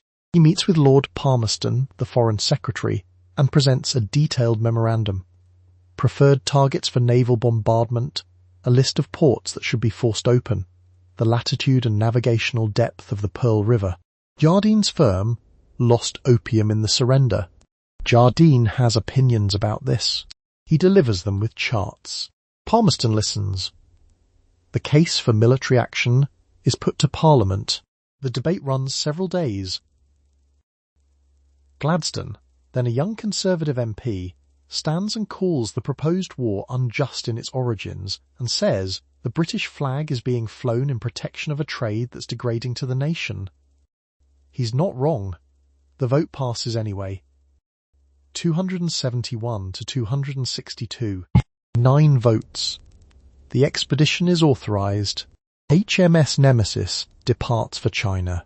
It's an iron paddle steamer, the first iron warship in Asian waters, and it's named, with what appears to be no irony at all, the Nemesis. The Qing coastal defences it's sailing toward were built for wooden junks and cannon ranges that no longer apply. The forts at the Bogue are stone and well-positioned and manned by soldiers who haven't stopped smoking. Admiral Guan Tianpei commands the defence. He knows the ships coming are different from anything his artillery has been calibrated for. He prepares his report. The report uses the word unusual 4 times. Guan Tianpei dies at the Bogue forts in January 1841. He doesn't retreat. The fort falls anyway. China is still honouring him for that, which is the kind of recognition that arrives after the part where it could have helped. Elliot, meanwhile, is about to be recalled. London is unhappy with him, not for promising reimbursement without authorisation, not for surrendering the opium, but for negotiating a settlement afterward that the Foreign Office considers insufficiently punishing. He secured Hong Kong Island and some indemnity payments, and thought that was reasonable. Palmerston writes him a letter describing the results as inadequate. The letter is not kind. Elliot reads it twice. He folds it once. The way a man folds a thing he won't be reading again, and places it in the drawer where he keeps correspondence he is no longer responsible for. The drawer is full. You are a labourer at Humen, on the South China coast in June 1839, and your assigned task is to destroy 20,283 chests of opium under the supervision of the Imperial Commissioner. The trench is 500 yards long. Workers around you break the opium balls open and stir them into a slurry of salt water and lime. The mixture is allowed to dissolve. It is then flushed through sluices into the sea. The work takes 23 days. Lin Zexu watches from the bank. He's already written his letter to Queen Victoria, politely, carefully, asking whether opium would be permitted in England if China were to ship it there. Victoria doesn't reply. The letter doesn't arrive through any official channel. It's unclear whether it arrives at all. Lin Zexu writes it anyway, which is the kind of bureaucratic optimism that deserves its own monument. 1,000 workers, 500 yards, 40 balls per chest, each ball roughly 3.5 pounds, coated in dried poppy leaf. You're not counting, you're stirring. The lime burns if it gets on your wrists, and it gets on your wrists. The smell coming off the trench is the Canton waterfront smell, fermented hay, sharp medicinal undertone, something sweetish underneath, except concentrated, trapped in a channel, and moving slowly toward the sea in a brownish slurry that doesn't look like much for something that moved 40,000 chests a year. The foreign merchants are watching from the 13 factories, 40 miles north. Some of them are furious. Jardine isn't there. He's already in London with his navigational charts, having a very productive conversation with Lord Palmerston about port access and British honour. The chests being dissolved at Humen belong, on paper, to the country traders who bought them at auction in Calcutta. A merchant named Forbes stands at the factory window and watches the smoke from his own warehouse, which is empty for the first time in 9 years. He's basically watching Pfizer sell pills to a distributor in the Cayman Islands and then express concern when someone notices, except the concerned party is him, and the Cayman Islands is the trench at Humen. By the time the trench is empty, Lin Zexu has written to Beijing reporting the destruction complete. He also orders religious observances at the site, an apology directed at the sea for the contamination. The sea accepts this without comment. Meanwhile, the parliamentary vote back in London passes by 9 votes, 271 to 262. Gladstone votes against it and calls the war unjust in its origins.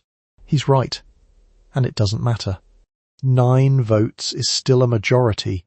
The expedition assembles roughly 4,000 soldiers, 16 warships, and HMS Nemesis, the iron paddle steamer, the first of its kind in Asian waters, which arrives at the Bogue forts with the cheerful efficiency of something that already knows how the afternoon ends. Admiral Guan Tianpei defends the Bogue forts in January 1841. He doesn't survive the afternoon. He stands at his post until a shell lands close enough to make the question moot. The bronze guns under his command had a maximum effective range of about 1,000 yards. The Nemesis fires from 1,200. The math doesn't favour him. The math doesn't notice him. The banner soldiers who might have reinforced the position had been smoking in their garrisons. Some of them couldn't march the distance. The trench at Humen is empty now. The lime and salt water have done their work. You wash your wrists and collect your wage. Somewhere offshore, the next shipment is already anchored at Lintin Island, sitting in a floating warehouse, waiting for the fast crabs to run after dark. You are Lin Zexu, sitting at a desk in Guangzhou, and you are writing a letter to Queen Victoria of Great Britain. The letter is in classical Chinese. It will be translated into Latin and then English by a series of intermediaries who may or may not understand all the nuances. The letter asks the Queen, very politely, whether she's aware that her merchants are smuggling a poisonous drug into another country. The letter also asks whether opium is permitted in England, and if not, whether the Queen might apply the same standard to the trade with China. Lin Zexu adjusts the inkstone half an inch to the left and dips the brush. He has the receipts. Literally. He's got the confiscated chests, the signed ledgers, the names of the ships. He's got 20,283 reasons, dissolved now in lime and salt water and flushed into the Pearl River. He writes with the measured confidence of a man who believes that a reasonable person, presented with a reasonable argument, will respond reasonably. The letter is formal, courteous, and structurally doomed. The letter doesn't arrive through official diplomatic channels, because there aren't any. Britain and China don't have a formal embassy relationship. Lin Zexu ends up handing the letter to British merchants at the 13 factories, which is a little like filing a complaint with the people you're complaining about. One merchant passes it to another. It moves through Macau. It eventually reaches London by way of several hands, and one Latin translation that historians describe, charitably, as imprecise. Queen Victoria doesn't respond. She's not being rude, exactly. The letter isn't formally delivered to the Crown through any recognised diplomatic protocol, so it doesn't technically require a formal reply. The palace has procedures. The procedures don't have a category for classical Chinese memorial forwarded via opium trader, via Macau, via approximate Latin. The letter sits. The filing system wins. A Foreign Office clerk named Gutzlaff, who handles Chinese affairs and considers himself fluent, reviews the translation. He finds it interesting. He notes Lin Zexu's moral argument. He files it. Gutzlaff has the energy of a man who's read a Wikipedia article about a place and considers himself an expert, which in 1839 is basically what passing for a China hand required. Let's talk about what the letter actually says. Underneath the diplomatic courtesy, it points out that Chinese law prohibits opium. It points out that British merchants violate that law daily. It points out that the British government, which prohibits opium sale domestically, profits from its sale abroad. It asks, and this is the part that doesn't get a response, whether the Queen would tolerate a foreign power flooding British streets with a substance that British law bans. The question answers itself. Lin Zexu knows it answers itself. He's writing it down anyway, because when the record exists, it exists. The letter is functionally the most polite cease and desist ever written to a head of state by someone who's just destroyed 20,000 chests of that state's most profitable illegal export. Lin Zexu signs it with his full official title. He seals it correctly. He uses the right paper. Nobody writes back. You are Lord Palmerston, the British Foreign Secretary, and a stack of petitions from the China traders has just arrived on your desk. The petitions describe Lin Zexu's blockade as ransom. The petitions describe the surrender of the opium as piracy. The petitions request that Her Majesty's government send a military force to obtain redress, reparations, and additional commercial concessions. The petitions arrive with a list of recommended ports. You read the petitions, you consider the trade balance, the parliamentary arithmetic, and the question of which admiral has a fleet currently available. William Jardine delivers the petitions personally. He's been in London since October 1839, and he doesn't wait for an appointment. He walks into your office carrying cargo manifests and port charts, and a very specific list of what an expeditionary force should accomplish.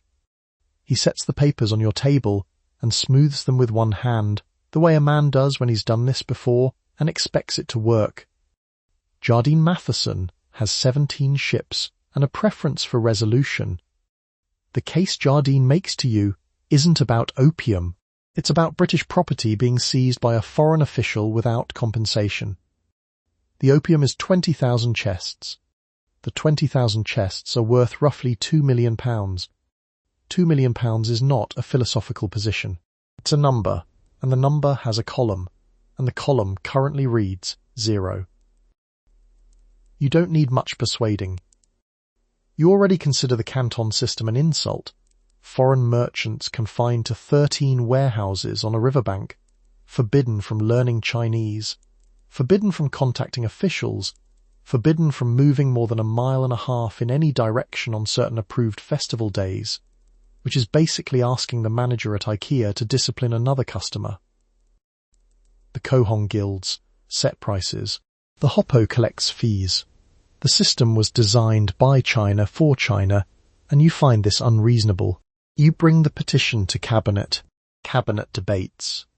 The debate is not about whether the opium trade is moral. A young MP named William Gladstone stands up and says the war would be unjust in its origins, and gives a speech that reportedly makes several colleagues uncomfortable. The speech does not change the outcome. The vote is 271 to 262, 9 votes. The expedition is authorised by 9 votes, which means roughly 5 members of Parliament deciding to stay home that afternoon tipped an empire into war. The margin is smaller than most local planning board decisions. You draft the instructions to the naval commander yourself. The instructions list 4 demands: compensation for the confiscated opium, payment of British debts owed by the Kohong merchants, an island or coastal position for secure trade, and the opening of additional ports to British commerce. You don't mention opium by name in the strategic framing. You mention property rights. You mention treaty obligations. You mention the dignity of the Crown. Lin Zexu's letter to Queen Victoria, the one written in classical Chinese, carried by opium merchants, translated through approximate Latin, reviewed by a Foreign Office clerk who found it interesting and never answered, is sitting in a file somewhere in this building. Nobody references it during the cabinet discussion. It doesn't appear in your reply to Jardine. It's present in the building, not present in the conversation. The expedition is assembled over the following months.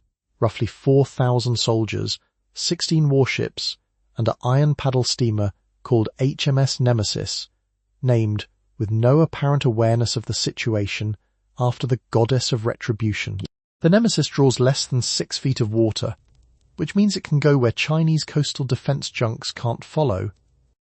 It has 2 pivot-mounted 32-pound cannons and Congreve rockets. It was built in secret in a Liverpool yard to avoid attracting attention. Jardine returns to China a wealthy man with a contract. He doesn't make it to see the war end. He dies in 1843, the year after the treaty is signed. The firm keeps his name. You are an MP in the House of Commons in April 1840, and the question is whether to send a military expedition to China. The young William Ewart Gladstone has just risen and called the proposed war unjust in its origins, and predicted it will cover the country in permanent disgrace. The chamber is full. The galleries are full. Lord Melbourne would prefer not to lose the vote. The whip count is unclear. You consider the trade. You consider Gladstone. The division bell rings. Gladstone is 29 years old and famously difficult to ignore. He speaks for close to an hour, which is not unusual for Gladstone. He'll be doing this for another 50 years. His argument is simple. The flag is being used to protect a trade that Parliament itself has never formally authorised, in a substance that the Chinese government has repeatedly and legally prohibited on its own soil. He doesn't call it a drug war. He calls it a dishonour. The chamber listens. Some of them agree. The counter-arguments don't engage with the opium. They don't especially try to. The Foreign Secretary's position, rehearsed carefully since William Jardine sat across from Palmerston with his charts, is that the issue is property. British subjects had their goods seized without due process. The goods are not described in any detail. Property is property. The principle stands alone, brisk and tidy, like a LinkedIn terms of service update that nobody reads but everyone clicks through. You vote. 271 members vote yes. 262 vote no. Hard fair. No. 9 votes. That's the margin. 9 members separate we are sending warships from we are not sending warships. The motion passes. Lord Melbourne keeps his government. The expedition will sail. Somewhere in the accounting, Lin Zexu's letter to Queen Victoria, written in careful, respectful, legally detailed prose, asking whether Britain would tolerate opium being sold to its own citizens, is not mentioned. It hadn't been answered. It hadn't been read aloud. It arrived, and it was noted, and the cabinet proceeded. A magistrate in Guangzhou destroys 20,000 chests and writes a letter to the Queen. The Queen's government debates property rights and schedules a vote. A clerk named Dobbins, stationed in the back gallery with a pencil and a printed division sheet, draws a thin line under the 271. He caps his pencil. He doesn't look up. The expedition that assembles over the following months includes 16 warships, approximately 4,000 soldiers, an HMS Nemesis, the iron paddle steamer built in secret in Liverpool, drawing only 6 feet of water, capable of navigating rivers that no traditional warship can reach. The Nemesis was designed for exactly this kind of coast. It carries a rotating cannon on its bow. It's basically a drone strike in 1840 terms, except it's a boat, and it runs on steam, and it's about to introduce itself to the Pearl River Delta in a way nobody there is going to forget. Gladstone's speech is recorded in Hansard. It runs to several columns. He'll live to be 88, serve as Prime Minister 4 times, and never stop thinking the war was wrong. He'll say so again, and again.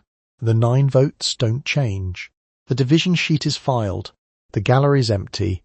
Outside, The Thames does what the Thames does. You are a Chinese coastal observer in spring 1841, and a vessel has appeared in the river that you cannot identify. The hull is black. The hull doesn't appear to be wood. The vessel moves against the current with no visible sails and no visible oars, and produces a column of smoke from somewhere amidships. You write your report to the prefect that evening in the language of a man who hasn't been given the necessary vocabulary. The vessel is a paddle steamer. The paddle steamer is named the Nemesis. You measure it with your eye from the riverbank.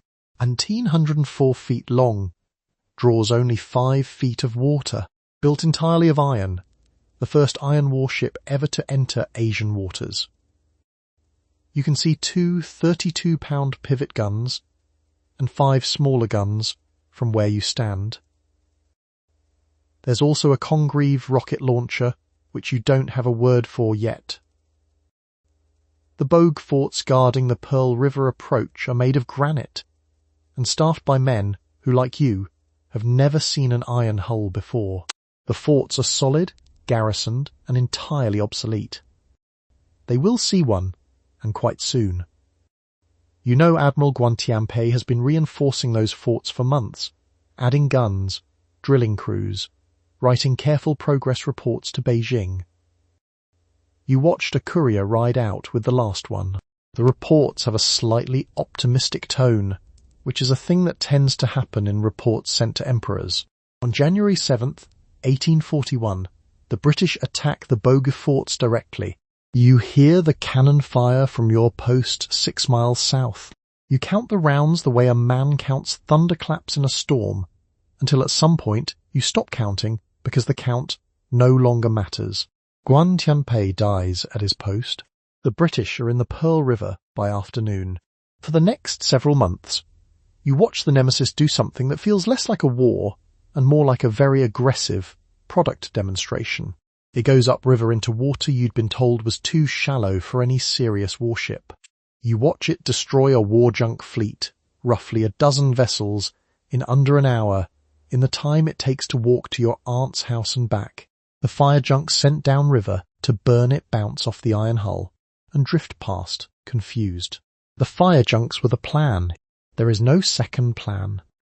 A Qing soldier you've known since you were boys stands beside you on the bank one afternoon and asks what the iron is. Exactly, and how a thing made of iron floats. You don't have an answer. He nods at the answer he didn't get. The cannon hits the Nemesis. The vessel continues. The rockets hit. The vessel continues. The vessel has the serene confidence of a wooden gate that has agreed never to open, except the wooden gate is iron, and it's coming upriver at 6 knots. Meanwhile, you hear the 4,000-man British expedition is winning anyway, despite being fever-depleted and undersupplied, because the Qing military hasn't been a real military for decades. The banner soldiers in your district who smoked opium openly in their garrisons couldn't march before the British arrived. The corruption that ran from the Hoppo's office down through every layer of provincial command meant the defence reports were wrong, the ammunition stocks were wrong, and the gun emplacements were pointed in the approximate direction of the threat rather than the precise one. You write this in your next report. You phrase it carefully. You don't expect a reply. You are Admiral Guantianpe, in command of the forts at the mouth of the Pearl River in January 1841. Your forts are stone. Your guns are bronze. Your gunners have been trained on weapons designs dating to the 17th century. The British fleet has steamed into range. Their gunnery is faster, more accurate, and longer ranged than yours. You have nowhere to retreat to that would not be considered abandonment. You give the order to fire. The forts return fire for several hours. The engagement doesn't last long enough to be called a battle in any satisfying sense. The Nemesis sits at a distance, your guns can barely reach, and fires shells that your walls were not built to receive. Stone absorbs a certain amount of punishment before it stops absorbing and starts collapsing. Your walls have that opinion now, loudly. You don't retreat. You don't negotiate. You run out of living options and pick the one that doesn't involve paperwork. China will still honor you as a martyr, which is the correct response to a man who stood at a stone fort with bronze guns against an iron ship and chose to stay anyway. You won't see the shrine. The shrine will see you. The British expedition at this point numbers roughly 4,000 soldiers and 16 warships, which is, for reference, a smaller headcount than a mid-sized IKEA distribution centre, and yet it's methodically dismantling the coastal defences of a 400 million-person empire. Your bronze guns fire at sailing-speed wooden warships from the 17th century. The British guns fire at you from 1841. Many of the soldiers who should have reinforced your position are banner army troops, the hereditary military class of the Qing, whose salaries and status were guaranteed by the state regardless of whether they trained, marched, or maintained any physical readiness whatsoever. By 1841, significant portions of banner garrisons across southern China are smoking opium openly, in uniform, during the hours that would technically be called duty hours. A regimental commander named Feng Zhanyi surveys one fort position and reports that fewer than a third of his men can stand without assistance. He writes the figure into the report. He doesn't underline it. There's nothing for an underline to do. Your positions fall in a single day. The British force moves upriver with a navigational confidence that your command structure finds offensive, because these are waters the foreigners weren't supposed to know, and certainly weren't supposed to use. They know them anyway. Coastal pilots, local men, familiar with every bend and sandbar, have been quietly cooperating with the British supply chain for months. The smuggling networks that ran opium chests up these same channels for a decade turn out to have produced a detailed working knowledge of the Pearl River Delta. Convenient. A lieutenant named Thomas Maitland sketches your fort positions from the deck of the Nemesis as it passes. His notebook, which survives, contains careful notations about gun placement, wall thickness, and what he describes as the apparent absence of defenders in any active capacity. He draws the forts with the detached precision of someone who knows he won't need to come back. He doesn't need to come back. The Dogwang Emperor receives the news of the Bogue in Beijing, which is roughly a month's courier ride away. The report is accurate but carefully worded. The forts held bravely. The enemy employed unusual weapons. Further assessment is ongoing. The Emperor reads it in a palace that has no direct line to the Pearl River and no mechanism for responding faster than the courier can ride. He writes a strongly worded reply. It arrives after the situation has already become something else entirely. You get a shrine. The forts get rebuilt, eventually. The bronze guns get replaced with newer bronze guns because the procurement process for iron ones is complicated and the relevant officials have opinions about budget allocation that are mostly about the budget allocated to them personally. You are a Qing Imperial Commissioner aboard a British warship in Nanjing Harbour in August 1842, and you are signing a treaty.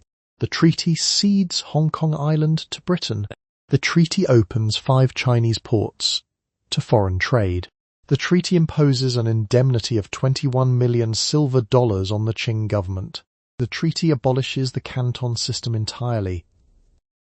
The treaty does not mention opium on instructions from both sides, because it is more comfortable for everyone if the question of opium is left out of the document. The 5 ports are Guangzhou, Xiamen, Fuzhou, Ningbo, and Shanghai. You will notice that 4 of them sit conveniently along the coast where the fast crabs used to run chests upriver at night. Nobody points this out in writing. The indemnity is worth annotating. $6 million covers the destroyed opium, the 20,283 chests Lin Zexu dissolved at Humen with lime and salt water. Britain is presenting the bill for the drugs that China destroyed, and China is paying it. The remaining 15 million covers British military expenses and outstanding debts owed to British merchants by Kohong Guild traders. The Kohong didn't survive the treaty either. The Canton system, the Hoppo, the 13 factories, the entire elaborate architecture of supervised trade that the Qing courts spent a century building, gone. Abolished by signature in a harbour on a ship that isn't yours. The warship you're sitting on is called the Cornwallis. It's a 74-gun third-rate ship of the line, and it's anchored close enough to Nanjing that the point is clear without needing to be stated.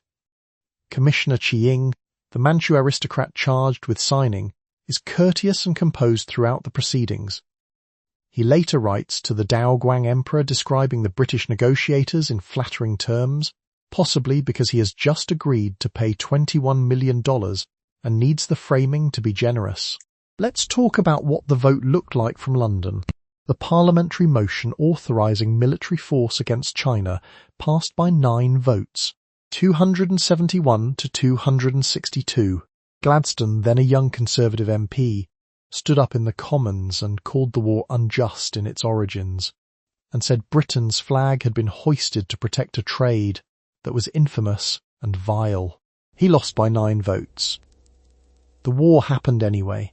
India kept growing the opium. The ships kept sailing.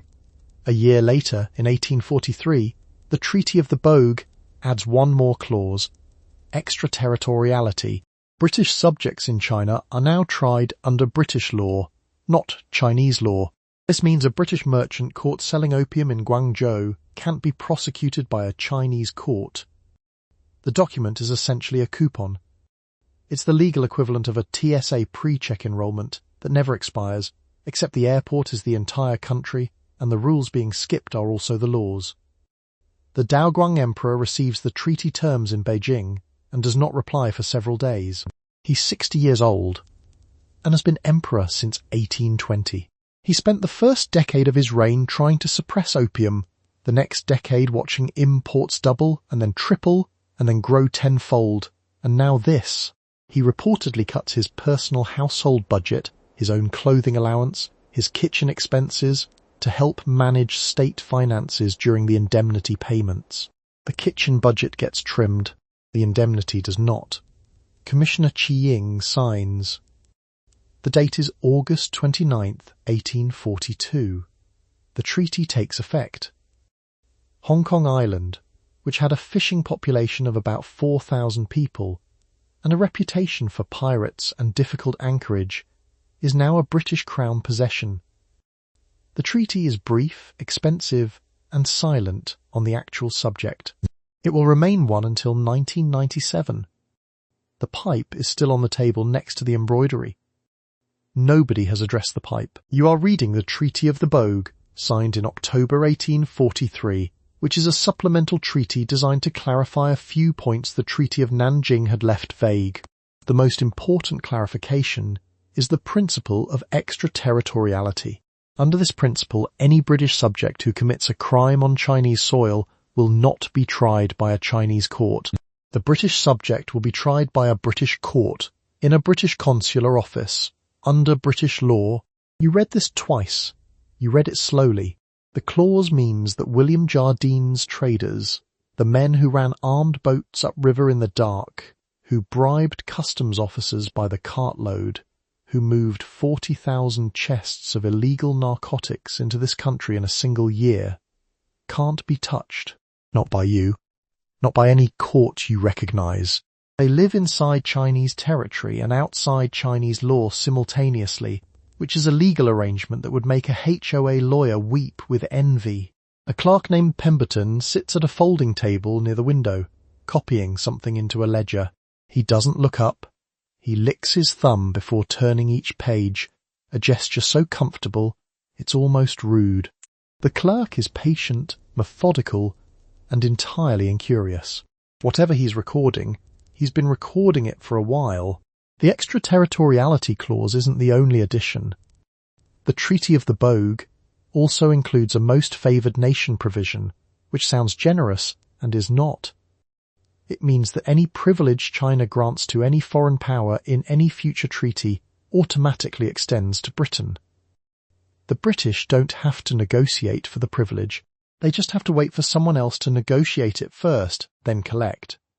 It's basically a Patreon subscription, except the patrons are foreign empires and the bonus tier is your country's customs schedule. The treaty is 14 articles. Some of them cover trade tariffs and port regulations and the proper procedures for handling disputes. These articles are reasonable in the way that the fine print on a payday loan is reasonable, technically legible, practically devastating. The tariff article caps Chinese import duties at 5%, which removes China's ability to protect its own domestic markets from foreign goods. The Qing court doesn't have the option to simply raise the tariff if something goes wrong. The treaty says 5%. 5% it is. You set the document down. The room is quiet, except for Pemberton's page-turning. Outside, someone is moving barrels across cobblestone, and the sound arrives in irregular thumps, which isn't helping. You set the document down. You smooth the edge of the page with your thumb. The page already lies flat. You smooth it anyway. Pemberton turns another page. The room ticks slowly, like a stopped clock that hasn't quite committed to stopping. Pemberton finishes his page and turns it. He doesn't lick his thumb this time. Small mercy. You are a Chinese customs officer in October 1856, and you have boarded a small lorcha in Hong Kong harbour because you believe it is being used for smuggling. The lorcha is called the Arrow. The Arrow is owned by a Chinese man and crewed by Chinese sailors. The Arrow's registration as a Hong Kong vessel has just expired, although neither you nor the British consul will agree on this point for several years. You arrest the crew. You haul down what may or may not have been a British flag. Harry Parkes, the British consul in Guangzhou, writes an angry letter the same afternoon. He doesn't consult your records. He doesn't verify the registration dates. He writes the letter, and the letter says that Chinese officers have boarded a British vessel, arrested a British crew, and insulted the British flag. None of these three things are entirely accurate. All three of them are very useful. You file your own report. Your report contains the registration document, dated and stamped, expired 12 days before the boarding. You note the flag question is unclear. The flag may have been down, may have been up, may have been folded in a locker. Your report goes to your superior. Your report doesn't reach London for 2 months. Park's letter reaches London in 6 weeks. Governor-General Yi Ming-chen in Guangzhou declines to offer a formal apology. He's seen these letters before. His position is that the Arrow wasn't a British ship at the time of boarding, which is correct, and that even if it had been, the crew were Chinese nationals wanted on smuggling charges, which is also correct. Ye writes back calmly. Ye writes back several times. He uses the same brush, dipped in the same ink, on the same paper, with the patient attention of a man who's finally found a hobby. The letters don't help him. The letters keep arriving anyway. Parkes escalates the matter to Admiral Sir Michael Seymour, who begins shelling Guangzhou's administrative buildings in October. The Qing shore batteries return fire. Neither side does serious damage. He issues a proclamation offering a bounty for British heads, which is bad diplomacy. The British press publishes it, which is worse for Yi than the shelling. Back in London, Parliament debates whether to authorise a full military campaign. A young MP named Richard Cobden stands up and calls the whole enterprise a fraud. The Arrow wasn't a British ship, the flag wasn't flying, and the consul manufactured the grievance from a customs stop. Cobden's motion passes. The government of Lord Palmerston falls. Palmerston immediately calls a general election on the question of whether Britain should be tougher on China. He wins. The war is authorised. The parliamentary vote that ended the First Opium War passed by 9 votes. This one barely pauses. You are still at your desk in Hong Kong harbour, filing the same registration document for the 3rd time. The document hasn't changed. The harbour hasn't changed. 2 empires are now at war over the document on your desk. You set down your pen.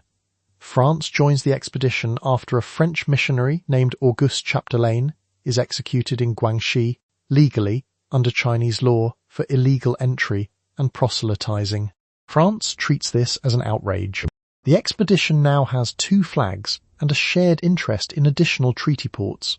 The Americans and Russians send observers. Everyone wants to watch.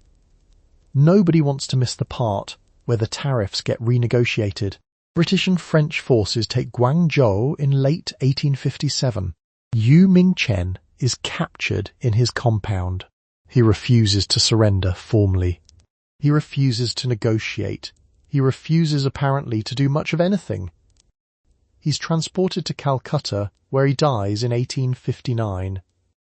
The British nickname him the Pig in the press dispatches.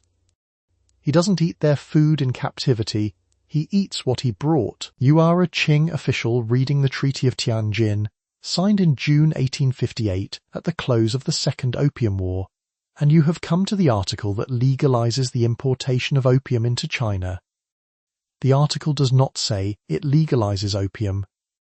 The article speaks of regulating the trade, of setting tariffs, of designating treaty ports for licensed sale. The effect is the same. After roughly 130 years of imperial prohibition, opium is now a regulated commercial product. You read it again, in case you have misunderstood. You haven't misunderstood. The tariff is set at 30 taels per chest. 30 taels is not a prohibition. 30 taels is an invoice. The Qing court had spent a century issuing edicts, executing dealers, destroying warehouses, confiscating pipes, imprisoning smokers, and dispatching Lin Zexu with full imperial authority to crush the trade entirely. The result of all that effort is a tariff line in a treaty you didn't write, in a negotiation you lost, in a war that started over a boat registration. A senior clerk named Fang Wenbin reads the relevant clause, sets the document down on the table, and doesn't pick it up again for several minutes. The treaty covers quite a lot of ground. There's religious freedom for Christian missionaries, rights of inland travel, diplomatic representation in Beijing, and the opening of additional ports, Hankou, Niuzhong, Danshui, and several others. These are real changes, but the opium clause is the one that makes the room quiet. It's the clause that takes everything Lin Zexu did at Humen in 1839, the 500-yard trench, the 1,000 workers, the lime and salt water, the 20,000 chests dissolved and flushed into the sea, and files it under a line item labelled Prior Regulatory Approach. Fang sets the treaty back on the table and smooths the corner with his thumb. The corner doesn't need smoothing. He smooths it anyway. He's been smoothing the corners of unfavourable treaties for 9 years, and his thumb has developed an opinion about paper. A junior clerk named Lu enters the room with a fresh pot of tea. He sets it down. He sees what Fang is reading. He pours the tea anyway. He's been instructed not to ask. He doesn't ask. He stands by the door waiting for further instruction. Further instruction does not arrive. The British position, stated in formal correspondence and repeated in parliamentary committee rooms in London, is that legalization benefits China by bringing the trade into a regulated framework and generating customs revenue. This is the argument you'd hear from a company that had just convinced a government to tax the thing the company was selling. The Royal Commission will eventually spend 2 years in the 1890s producing a report broadly endorsing this position. The report is approximately the length of 3 Bibles. It cites the British position 11 times. It cites Lin Zexu 0. The tariff line lands at 30 taels per chest. Imports, already sitting around 40,000 chests a year in the late 1830s, will climb to 87,000 chests by 1880. The pipe that wealthy women kept on the table next to their embroidery equipment is no longer contraband. It is, in the language of the treaty, a licensed commodity. Fang stands up, rolls the document closed, and hands it to Lu without looking at him. Lu accepts the document with both hands and walks out of the room with the slow dignity of a man carrying something he knows he didn't write. You are a peasant farmer in southwestern Yunnan in the 1870s, and you have decided to grow poppies. The decision has been made for you in stages. The land is too steep for rice. The price of opium is high. The local magistrate, who collects your taxes, prefers silver, and silver follows the poppies. You plant in autumn, you harvest in spring. You sell to a dealer who comes through the village every 6 weeks and takes everything you have at a price he sets. The dealer's price isn't negotiable. He doesn't arrive with a rate sheet. He arrives with a number. And the number is the number. He says it once the way a TurboTax screen says you owe what it has decided you owe and waits for you to nod. The poppy itself is not a difficult plant. It flowers pink and white and briefly beautiful before you score the seed pod with a curved blade and scrape the brown resin out in the early morning before the sun dries it. Your hands are tacky for days. The smell is sweet and medicinal and specific, like overripe fruit left in a warm room, except the room has opinions about your future. The resin goes into a clay pot. The pot goes to the dealer. The silver comes back in an amount smaller than you expected and larger than nothing. Meanwhile, 1,000 miles away in London, the price of Indian opium is doing something complicated. Domestic cultivation in Yunnan, Sichuan, Guizhou and Shanxi has been quietly undercutting the Bengal crop for 2 decades. Your resin is cheaper to grow, cheaper to move, and already here. The British India office finds this deeply inconvenient. The Bengal farmers find it worse. You find it irrelevant. You are growing what you can grow on the land you have. A man named Prefect Chen passes through the district every few months. He stops at the larger villages, drinks tea with the headman, and does not look directly at the fields. The fields are visible from the road. He doesn't look. He writes something in a ledger and continues on to the next village, where he also doesn't look. The ledger has a page for taxes collected and no page for what the taxes came from. This is where it gets administratively strange. The Qing court has technically prohibited domestic cultivation for 140 years. The prohibition is also, at this point, a courtesy. Nobody grows rice on land this steep. Nobody replants a poppy crop with something less profitable because a decree from Beijing said to. The decree arrives, the poppies grow. Prefect Chen does not look. The silver moves. Your neighbour, Widow Shen, has 3 small children and 2 mu of land on a slope steeper than yours. She plants more poppies than you do. She scores the pods faster than you do, because she has been doing it longer and her hands know the angle. She hands the clay pot to the dealer without making eye contact, which is how you know the price was worse than last season. She doesn't say this. The clay pot says it. By the 1880s, somewhere between 30 and 40 million people in the empire are habitual users. Roughly 1 in 10, if you're counting. You're not counting. You're harvesting. Your neighbour 2 valleys over started smoking last winter, after his back went out from the planting. He still grows the poppies. His son does the scoring now. His son is 14. You stand at the edge of your field at the end of the season, holding the curved blade in one hand and a clay pot in the other. Your hands are tacky. Your back hurts. Widow Shen is crossing the path below with her own pot, her hair coming loose under a cloth she keeps meaning to replace. She nods at you. You nod back. The pots don't comment. You are a Qing official in 1907, and you are signing the Anglo-Chinese 10-year agreement. Under the agreement, Britain will reduce its Indian opium exports to China by 10% each year. China will, in return, suppress its own domestic opium cultivation by an equivalent amount.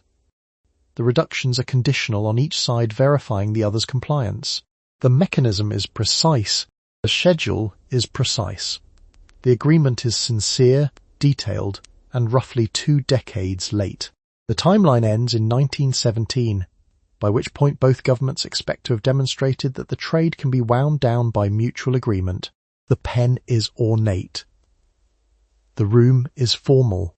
Nobody mentions that Indian opium imports have already been declining for 2 decades because Chinese domestic cultivation undercut them on price. Let's talk about how you got here. The British anti-opium movement had been accumulating pressure since the 1870s, led by Christian missionaries in the Society for the Suppression of the Opium Trade, who had spent 30 years documenting, in considerable clinical detail, exactly what the trade was producing, The documentation included yellowed skin, sunken eyes, skeletal frames, and garrison soldiers physically incapable of lifting their own weapons. It did not make for comfortable reading over breakfast, and eventually, enough members of Parliament agreed. The House of Commons passed a resolution in 1906 declaring the trade morally indefensible. That is the phrase they used.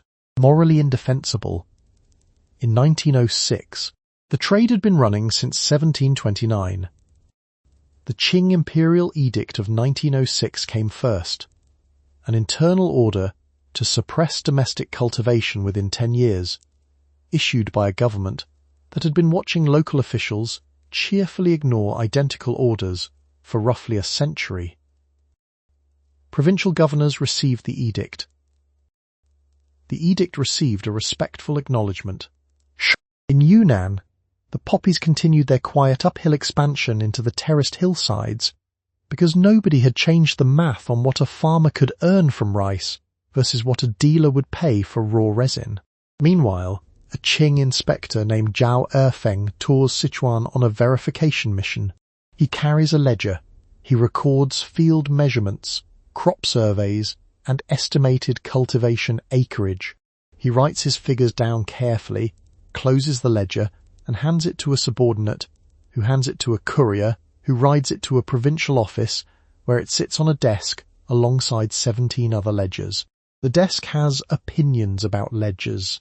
They are not favourable. The Anglo-Chinese 10-year agreement is in practice something like a gym membership taken out in January. The intentions are genuinely sincere.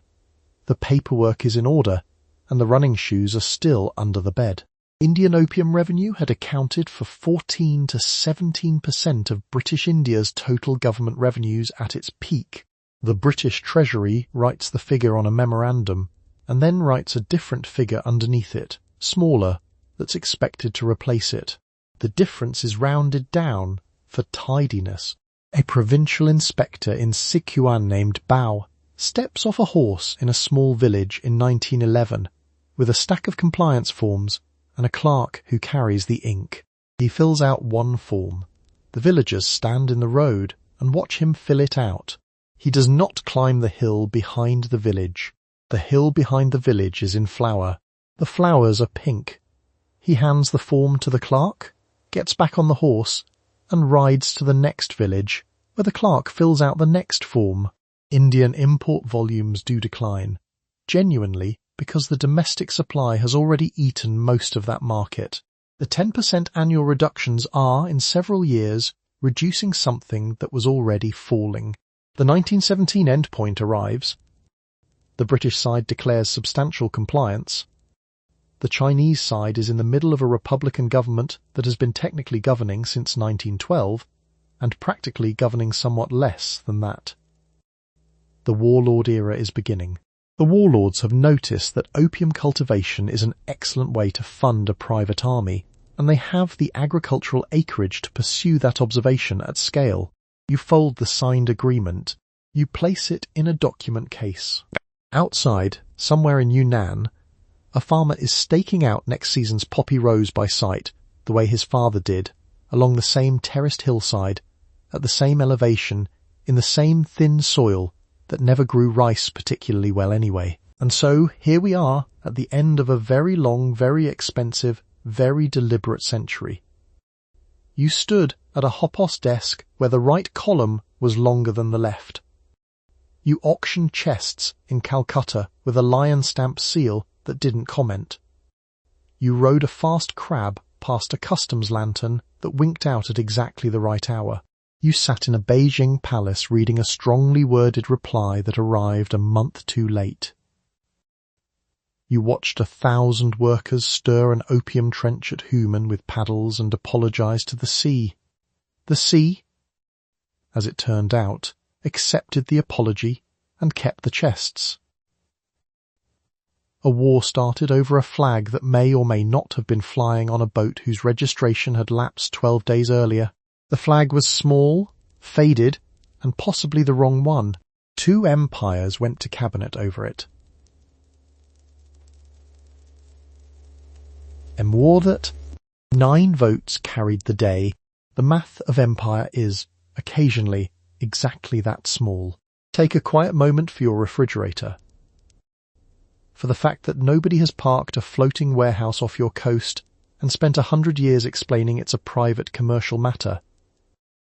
For your tea, which is just tea. Let your eyes close, pull the blanket up. Let your jaw go soft and your hands forget what they're holding. Sleep well. The trench has been filled. The lamp is out. The clay pot is empty and resting on a shelf where it can't make any more decisions about anyone's evening. Good night.